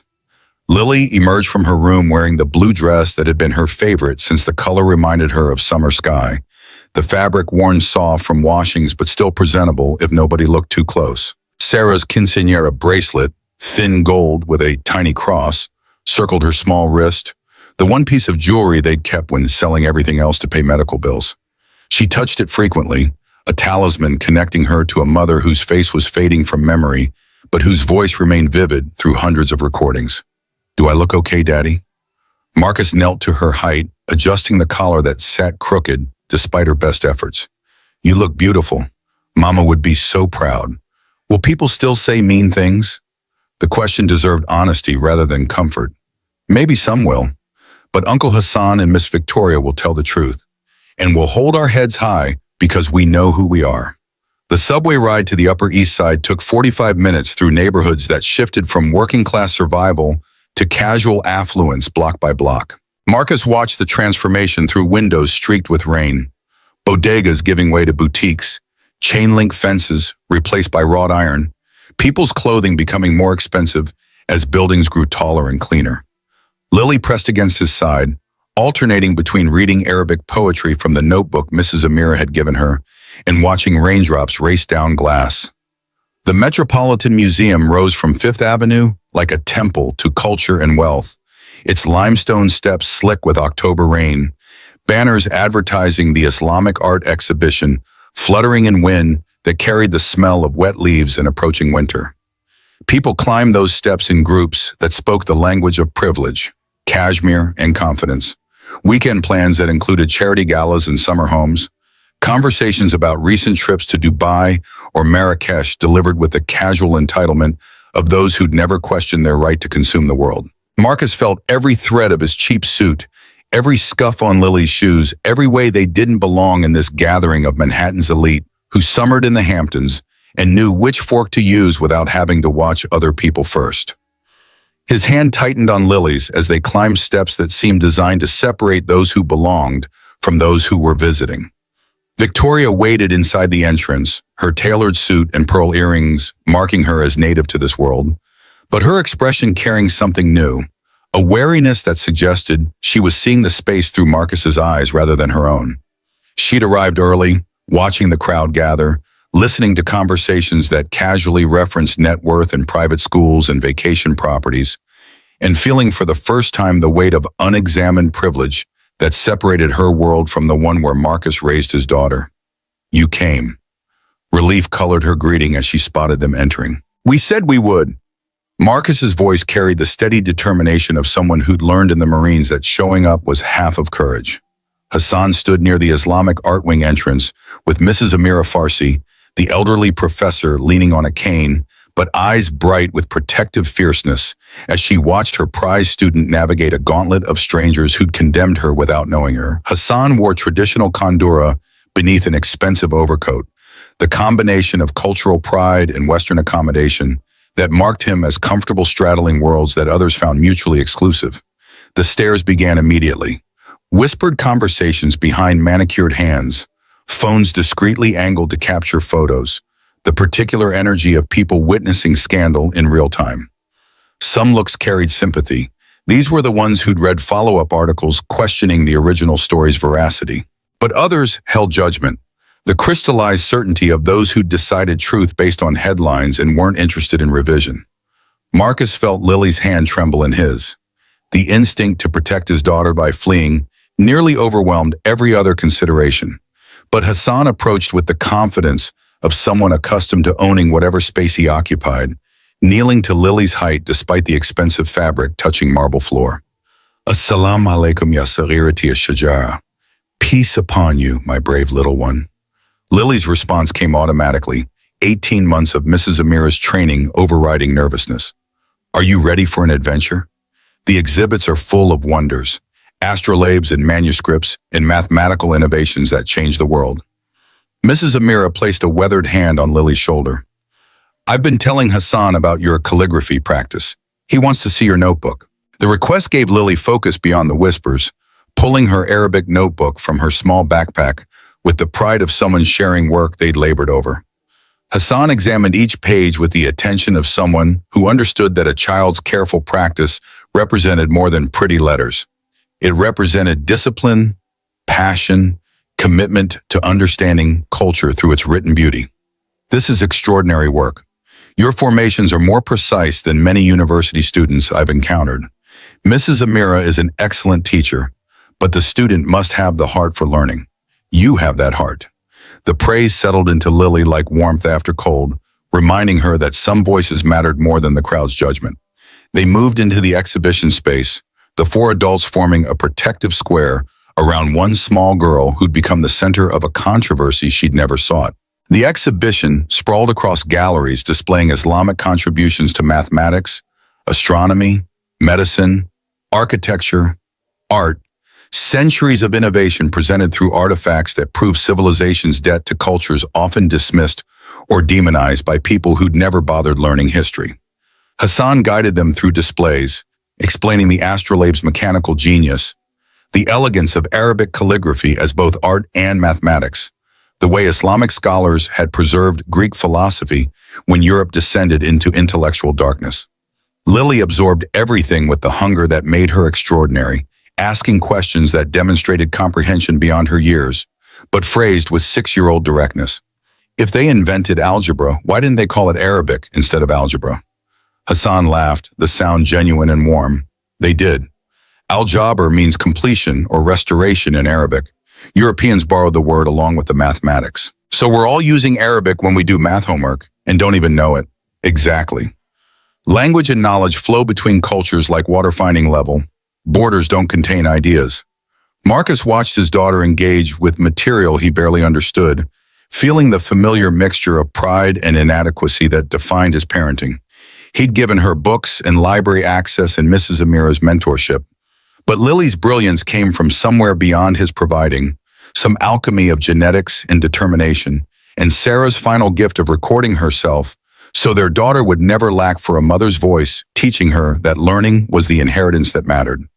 A distinguished older man approached their group, his Columbia University faculty badge visible beneath his coat. Mrs. Amira's face lit with recognition that transcended the years since they'd last spoken. "Amira, I heard you were here, and this must be the student you have been teaching." "Professor David Kim, may I present Lily Chen?" Lily, Professor Kim was my colleague for 20 years before we both retired. Kim knelt to examine Lily's notebook, his expert eye catching nuances that untrained observers would miss.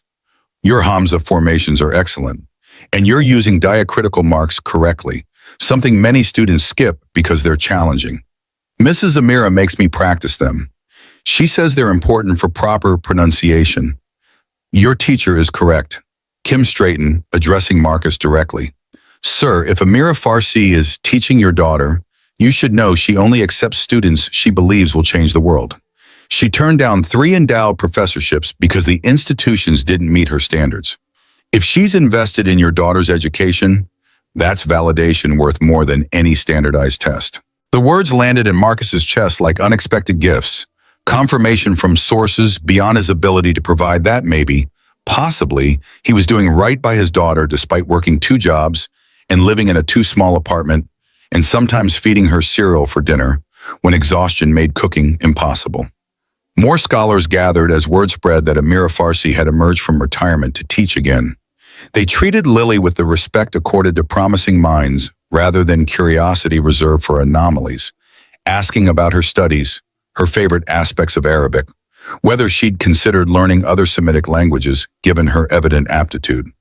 Lily answered each question with growing confidence, the crowd's earlier judgment fading as academic validation replaced tabloid scandal. The exhibition's curator approached Hassan with news that the scheduled speaker had fallen ill with food poisoning, asking if the sheikh might say a few words about the artifact's cultural significance. Hassan agreed with the condition that surprised everyone except those who'd witnessed his Sunday decision to trust a 6-year-old translator. "I'll speak, but only if young Lily Chen joins me. She understands something about Arabic culture that many scholars miss. Its heart, its living breath, the way it connects past to present through language and art." The murmur through the crowd was immediate and electric. Some recognized Lily's name from the scandal articles, others from follow-up coverage questioning the original story's accuracy. All recognized that Hassan was making a statement beyond mere words. He was staking his reputation on defending this child publicly. Marcus wanted to object, to protect Lily from harsh spotlight and judgment she didn't deserve. But his daughter looked up at him with Sarah's eyes and Sarah's courage burning behind them, and he remembered his wife's final recording about not letting fear make their decisions. "Daddy, Mama said we shouldn't hide our light. She said that's fear talking, not wisdom. The quotation broke something in Marcus's resistance. Sarah had recorded those words 3 weeks before dying, her voice already weak but still fierce with conviction that their daughter would need courage more than comfort, that the world would try to diminish her, and Marcus's job was ensuring Lily knew she deserved space and voice and recognition. Okay, baby girl, if you're brave enough, I'm brave enough. Victoria touched his shoulder briefly, the gesture conveying solidarity that transcended their class difference. Let her fly. Hassan and I will make sure she's safe. The presentation space filled rapidly, word spreading through the museum that something significant was happening in the Islamic art wing. Camera phones appeared, people positioning themselves for optimal recording angles, the energy shifting from casual Saturday museum visit to event worth documenting. Marcus stood at the back beside Victoria and Mrs. Amira, his heart hammering against ribs that suddenly felt too tight to contain the fear and pride warring inside his chest. Hassan took the microphone first, speaking about the golden age of Islamic science, about poets and mathematicians who saw no division between art and arithmetic, between faith and reason, about a civilization that had valued knowledge when much of the world valued only conquest. His voice carried authority earned through decades of business success and cultural pride that had survived despite Western attempts to reduce Islam to stereotypes and threats. Then he gestured to Lily, and she stepped forward with the unconscious confidence of children who hadn't yet learned to doubt themselves. The microphone had to be lowered significantly, the technical adjustment creating a moment of levity that reminded everyone how young she was, how remarkable that someone so small was commanding this stage. Lily spoke first in Arabic, her young voice clear and precise, each word formed with the care Mrs. Amira had drilled into her through 18 months of patient instruction. Bismillah ar-Rahman ar-Rahim. In the name of the compassionate, the merciful, the traditional Islamic opening performed with respect that transcended her youth. She switched to English, her words carefully chosen, but delivered with 6-year-old honesty rather than rehearsed performance. Hello, my name is Lily Chen. I'm 6 years old. I learn Arabic from Mrs. Amira in library books. I've been studying for a year and a half. Sometimes I still make mistakes. Mrs. Amira has to correct me a lot. Gentle laughter rippled through the crowd, the admission of imperfection making her more relatable rather than less impressive. Some people said my daddy taught me Arabic to trick people. But my daddy is the most honest person I know. He wakes up at 4 in the morning every day. He works so I can have books. Every night he asks what I learned. Every morning he makes sure I eat breakfast. When I'm scared, he hugs me. When I'm happy, he's happy too. Her voice caught slightly, emotion threatening composure, but she breathed through it the way Mrs. Amira had taught her to breathe through difficult pronunciation. My mama died when I was 3.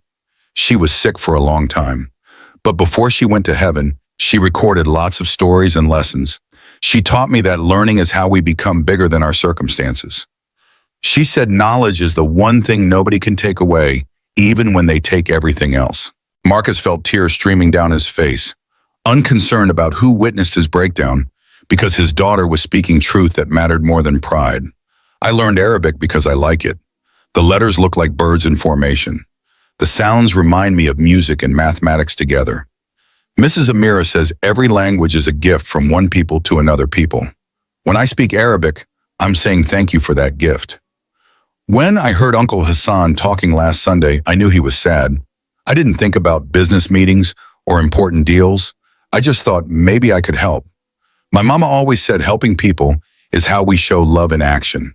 The phrase was directly from one of Sarah's recordings, and hearing it emerge from Lily's mouth in front of hundreds of strangers felt like his wife was present, speaking through their daughter, validating every exhausting choice Marcus had made in the 3 years since cancer had stolen her. I don't understand why people are angry at my daddy. He didn't do anything wrong. He just raised me to be brave and kind. Isn't that what parents are supposed to do? The question hung in the air, unanswerable because its simplicity revealed the complexity of adult judgment. How quickly people assign malice to actions that could be explained by love. Lily's voice strengthened as she approached her conclusion, 6-year-old certainty replacing nervousness. My daddy works very, very hard. He cleans buildings so they're safe and beautiful for everyone. That's important work. Without people like my daddy, the fancy buildings couldn't work properly. Without janitors and security guards and delivery people, none of the important business stuff happens. Maybe we should say thank you to people like my daddy more often. Maybe we should notice them instead of looking through them like they're invisible, because they see us. They make sure we're comfortable and safe while we do our big important things. The final passage in Arabic flowed with the poetry Mrs. Amira had helped her select, followed immediately by English translation. Ash-shajara tarif min thamarha. A tree is known by its fruit. Uncle Hassan taught me that saying, look at the fruit of my daddy's work. She gestured to herself with unconscious grace. That's me, and I think he did a really good job. Lily walked back to Marcus with the same calm purposefulness she'd used approaching the microphone, as if she hadn't just challenged an entire room of powerful people to examine their prejudices and assumptions. She took her father's hand naturally, without drama, and looked up at him for confirmation she'd done well. Marcus couldn't speak past the emotion blocking his throat, could only kneel and pull his daughter into an embrace that said everything words couldn't manage. Behind him, he heard the applause beginning, tentative at first, then building into something that felt like thunder rolling through marble halls. The standing ovation started with Professor Kim, respect from one scholar to another, regardless of age. Then a UN diplomat stood, her applause deliberate and measured. More joined, the sound building until hundreds of people were on their feet, some wiping tears, others simply acknowledging that they'd witnessed something rare and true. A child speaking truth to power without knowing that's what she was doing. Hassan returned to the microphone, his voice thick with emotion that years of business negotiations had never quite managed to provoke. This child speaks wisdom we adults often forget. I came to America angry about missing translators, ready to abandon years of negotiation. I leave grateful for finding something more valuable than any business deal. A reminder that wisdom recognizes no age, no economic class, no single language or culture. His tone shifted, hardening into something that carried weight beyond personal opinion. Let me be absolutely clear about Marcus Chen and his daughter. The article published this week was not merely inaccurate, it was malicious fabrication designed to destroy innocent people for corporate and political purposes. I know this because my own investigators traced its source. The lies have been exposed. The perpetrators will face consequences. I have met presidents and princes, CEOs, and celebrities across 5 continents. Few have impressed me with their integrity the way Marcus Chen has. A man who works 2 jobs to fill his daughter's world with knowledge rather than purchasing his own comfort, who honors his late wife's memory by keeping her dreams alive through their extraordinary child. Anyone who continues spreading false narratives about this family will answer to legal action. I am fully prepared to fund and pursue. This is not a threat. This is a promise from someone who values honor above profit and will not tolerate injustice against people whose only crime was helping when help was needed.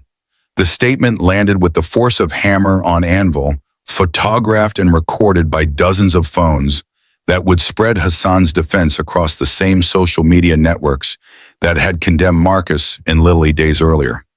The narrative was shifting in real time, truth finally catching up to lies, though the damage inflicted couldn't be entirely undone.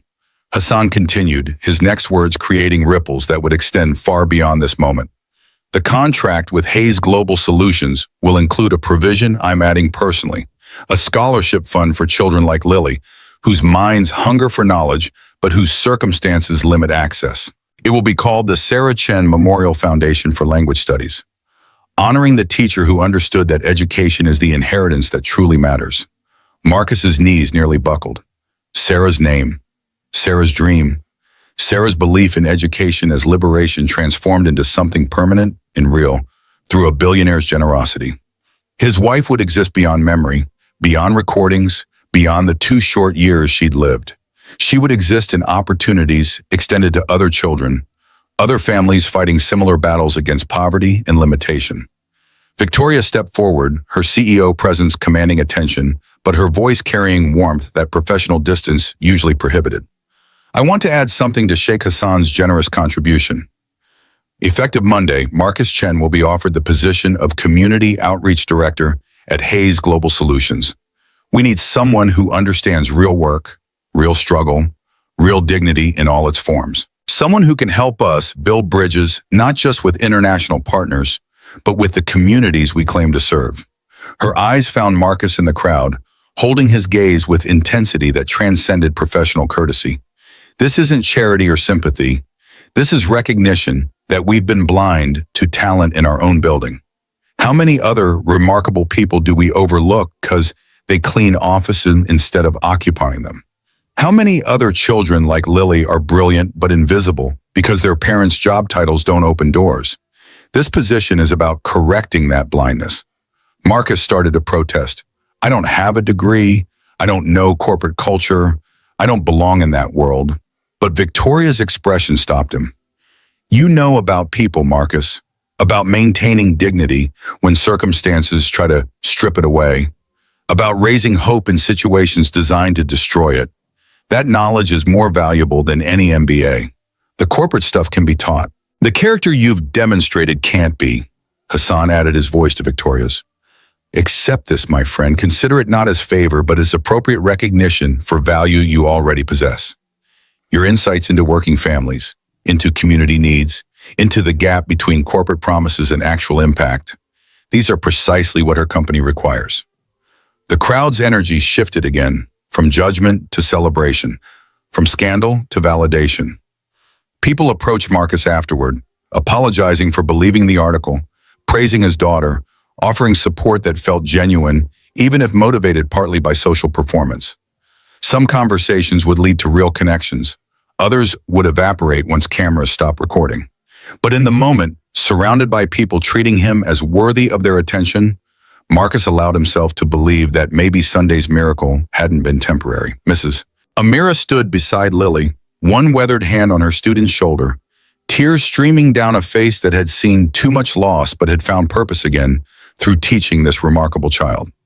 She'd lost her granddaughter Noor 5 years ago, the grief creating a void that nothing could fill, until a small voice in her hallway began murdering Arabic pronunciation with such determined enthusiasm that refusing to help had been impossible. You did beautifully, Habibti. Your Arabic was perfect, your message was true, and you honored your mother's memory with grace beyond your years. Lily hugged her teacher with the fierce affection of someone who understood that Mrs. Amira had given her more than language lessons. She'd given her keys to unlock doors, wings to fly across borders, bridges to connect worlds that seemed separate but were fundamentally linked by shared humanity. The reception following Hassan's presentation filled the museum's Great Hall with people who wanted to congratulate, apologize, network, or simply be part of the story they could later tell about the 6-year-old who challenged Manhattan's elite. Marcus accepted handshakes and business cards from people whose names he immediately forgot, overwhelmed by attention after 7 years of invisibility. Victoria stayed close, running interference when conversations grew too intense, steering him toward people who might actually help versus those performing compassion for social media documentation. She'd spent her career reading people, distinguishing genuine interest from strategic positioning, and used that skill now to protect Marcus from being consumed by a crowd that had condemned him Wednesday and celebrated him Saturday without recognizing the contradiction. Professor Kim approached with several Columbia faculty members, their interest in Lily academic rather than social. We'd like to discuss opportunities for her continued education. Columbia has programs for gifted students that might benefit her development. Marcus felt the familiar fear spike in his chest. She's 6. She needs to be 6. Friends her own age, playground time, childhood before everything gets complicated and serious. Kim nodded understanding. Of course, but consider this. Genius unused becomes frustration. Gifts require cultivation, not just protection. We're not suggesting acceleration that isolates her, rather supplemental programming that challenges her mind while allowing social development at age-appropriate pace. Mrs. Amira added her voice. I can ensure any program respects Lily's childhood while nurturing her abilities. I may be retired, but Columbia still listens when I make recommendations. Your daughter's gift is rare, Marcus. She deserves resources that match her potential. The conversation continued, plans forming that would shape Lily's future in ways Marcus couldn't fully predict, but was learning to trust. His instinct was protecting her from everything that might hurt or overwhelm. But maybe protection looked different than hiding. Maybe it looked like providing opportunities while maintaining boundaries, challenging her mind while preserving her joy, letting her fly while ensuring she had safe places to land. Evening approached, the museum preparing to close, and Hassan extended one final invitation. Dinner, a small group, just us, no cameras, no performance. Simply friends sharing a meal and conversation. The restaurant Hassan selected was elegant without ostentation, a private room allowing comfortable conversation away from curious observers. Marcus sat more comfortably than he had the previous Sunday, the week's trials having burned away some of his self-consciousness about not knowing which fork matched which course. Lily was exhausted but happy, curled against his side, occasionally contributing to conversation, but mostly content to listen while adults talked. Hassan spoke about his daughter Fatima, sharing memories he rarely voiced because grief had calcified around them until today's events had cracked something open. She would have been 16. Brilliant like Lily, curious about everything, determined to use education as tool for changing the world. Leukemia took her before she could fulfill that promise. His eyes glistened with tears that dignity no longer required him to hide. Helping Lily, establishing the scholarship in Sarah's name, these feel like honoring Fatima's memory by ensuring other bright children don't have their light extinguished by circumstances. Perhaps God arranges meetings between people who need each other in ways they don't immediately recognize. Mrs. Amira shared her own loss. Her granddaughter Noor killed by a drunk driver at age 7. I stopped teaching after that, couldn't bear seeing children who reminded me of what I'd lost. Then I heard Lily practicing Arabic in the hallway, butchering pronunciation with such earnest determination that I had to help. Teaching her healed something I thought was permanently broken. Victoria contributed her story too, her father's sudden death when she was 25, how she'd thrown herself into work to avoid feeling the loss, how that had made her successful but hollow. Meeting you both, she gestured toward Marcus and Lily, reminded me that people matter more than profit, that success without humanity is just expensive loneliness. The conversation wove their losses together into something resembling hope. 4 adults who'd survived different tragedies, finding connection through one remarkable child who embodied possibility rather than limitation. They weren't replacing what they'd lost, but they were building something new from the broken pieces, creating family from choice rather than obligation. Marcus shared the hardest parts he usually kept hidden, the nights he couldn't sleep because fear about money paralyzed him, the times he'd fed Lily cereal for dinner 3 days running because exhaustion made cooking impossible, the persistent shame of not providing better despite working himself to exhaustion.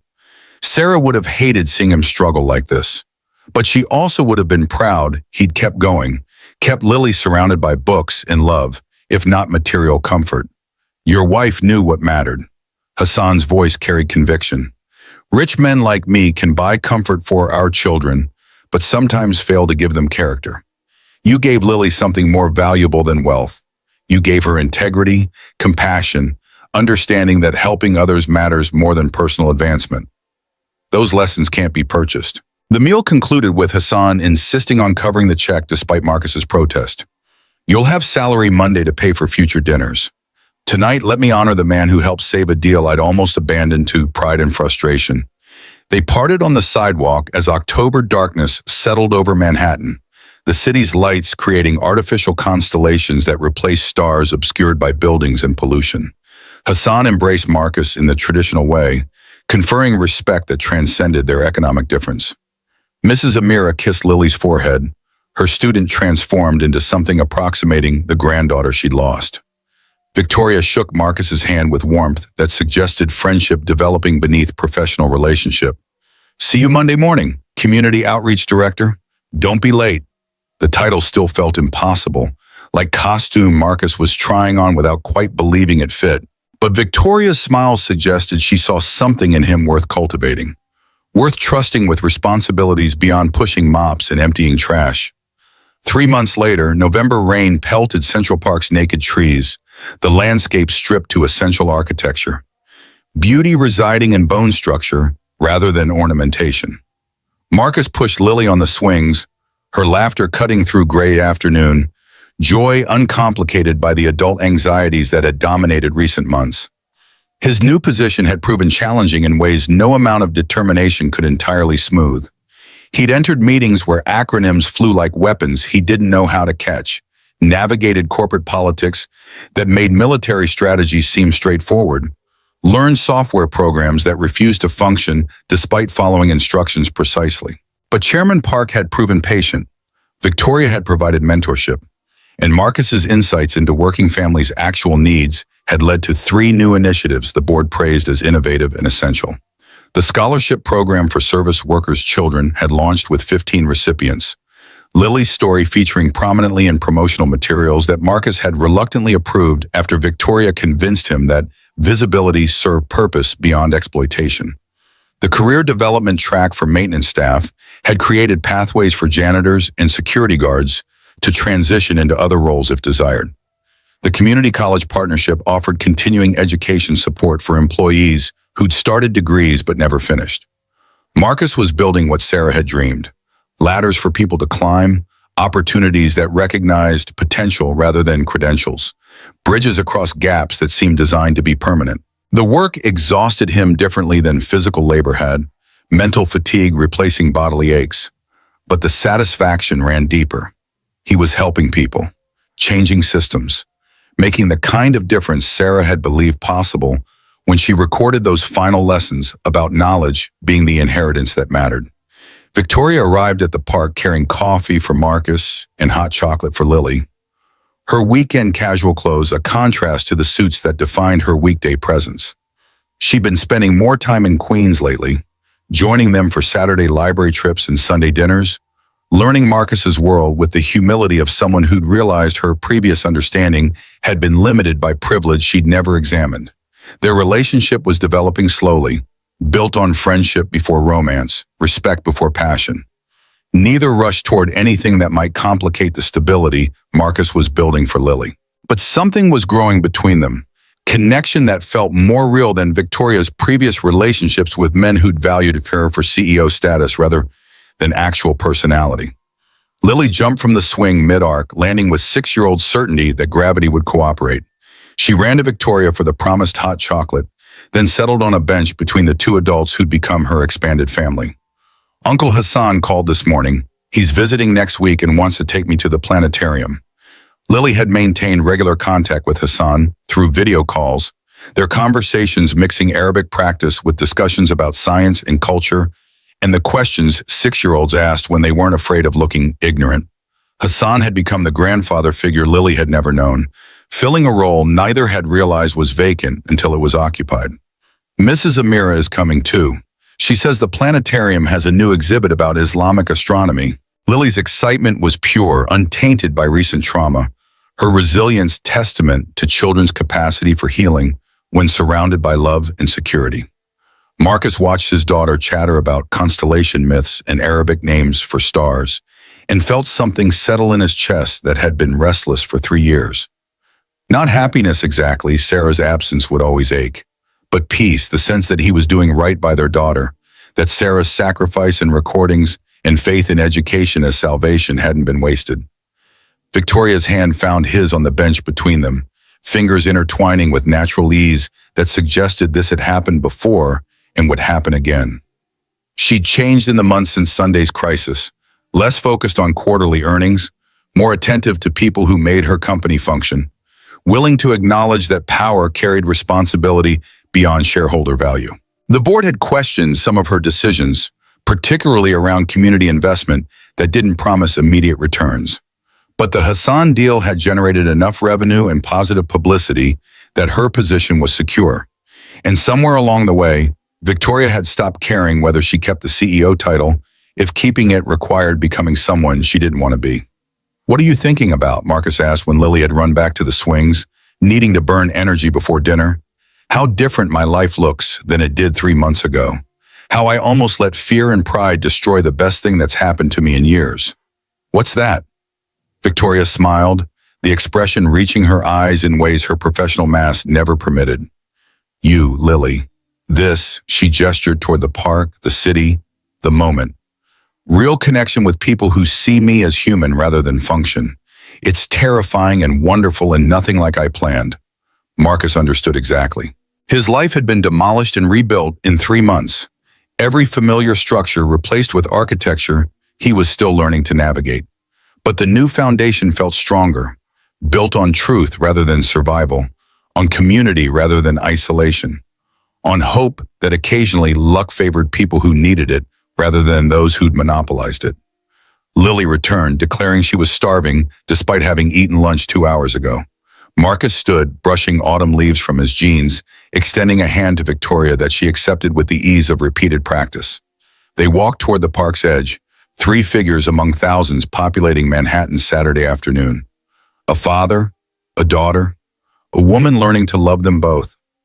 Somewhere across the city, a janitor was cleaning an office building and dreaming of tomorrow. Somewhere, a child was learning a new language and building bridges between worlds. Somewhere, broken things were becoming art through the hands of people brave enough to rearrange pieces into new patterns. Marcus Chen looked up at clouds breaking apart to reveal November sky, the kind of pale blue that promised winter, but hadn't quite delivered it yet. He whispered words he'd spoken countless times, but today felt newly true. We did good, Sarah. Our daughter is flying, and I'm learning to fly with her. Victoria heard the whisper, understood it was meant for someone beyond their circle, but included them nonetheless. She squeezed his hand in acknowledgement, acceptance, promised that Sarah's presence didn't diminish what was developing between them, but rather sanctified it. The blessing of someone who'd loved Marcus first and taught him how to love again. Lily skipped ahead, chattering about hot dogs and whether they could sleep at the library before dinner because she'd finished the last book Mrs. Amira had assigned and wanted something new.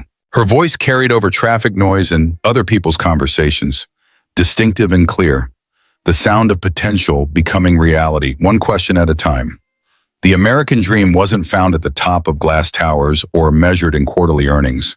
It lived here in the space between surviving and thriving, in the choice to keep climbing when ladders seemed designed to exclude you, in the courage to help others even when you barely had enough for yourself. It was janitors becoming directors, 6-year-olds saving business deals, CEOs learning that people mattered more than profit, billionaires finding purpose through honoring children they'd lost by helping children who remained.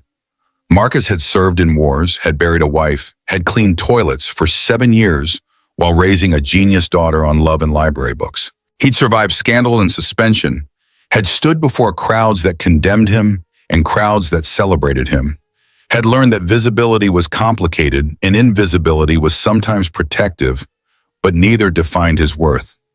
He'd learned that real wealth was Lily's laughter, Mrs. Amira's mentorship, Hassan's friendship, Victoria's slow-growing love. Real success was measured in opportunities extended, in bridges built, in the ladder his life was becoming for others who'd follow. Real power was choosing kindness when cruelty was easier, choosing truth when lies were more convenient, choosing to show up when fear suggested hiding. They emerged from the park onto streets that pulsed with Saturday energy, the city's endless appetite for experience and transaction and human contact that could be profound or superficial, depending on choices made moment by moment. Marcus chose profound, chose to see people rather than functions, chose to believe that the universe occasionally conspired to lift people up rather than grinding them down. And in that choice, in that belief, in the hand holding his daughters and the hand holding Victoria's, Marcus Chen found something he'd been searching for since Sarah died. Not happiness exactly, because guilt and sorrow existed together in proportions that shifted but never separated completely. But peace, purpose, the sense that his life mattered beyond survival, that the work he did would ripple outward in ways he couldn't fully trace but could trust, would extend beyond his seeing. Sarah's voice echoed from one of her final recordings. The words burned into Marcus's memory through hundreds of repetitions. Love is wealth. Time is wealth. Knowledge is wealth. We're wealthy in all the ways that actually matter. And if you can teach Lily that truth, Marcus, you've given her everything that counts. He had taught her. And in teaching, he'd learned it himself. And in learning, he'd become the father Sarah knew he could be, the man Victoria was learning to love, the bridge between worlds that his daughter crossed with confidence, born from knowing she belonged wherever her courage and compassion took her. The city lights reflected on wet pavement, creating the illusion of stars beneath their feet, constellations they walked through on their way to dinner and library and home. And if home was still a too-small apartment in Queens, it was also the space they created together. Marcus, Lily, and increasingly Victoria, joined by Hassan's monthly visits and Mrs. Amira's weekly lessons, and the growing community of people who'd chosen to see them, to value them, to build something beautiful from what privilege and prejudice had tried to destroy. Somewhere in that apartment, Sarah's recordings waited to be played again, her voice eternal in digital preservation, her wisdom available whenever Lily needed reminding that her mother loved her still, would always love her, was proud beyond measure of the child she'd helped create, and the father who'd refused to let poverty or grief or the world's casual cruelty diminish what they were building together. The wings were earned, the light was shining, and the angels who cleaned office buildings and raised genius daughters and loved without counting cost were exactly where they belonged. Visible, valued, and finally seen.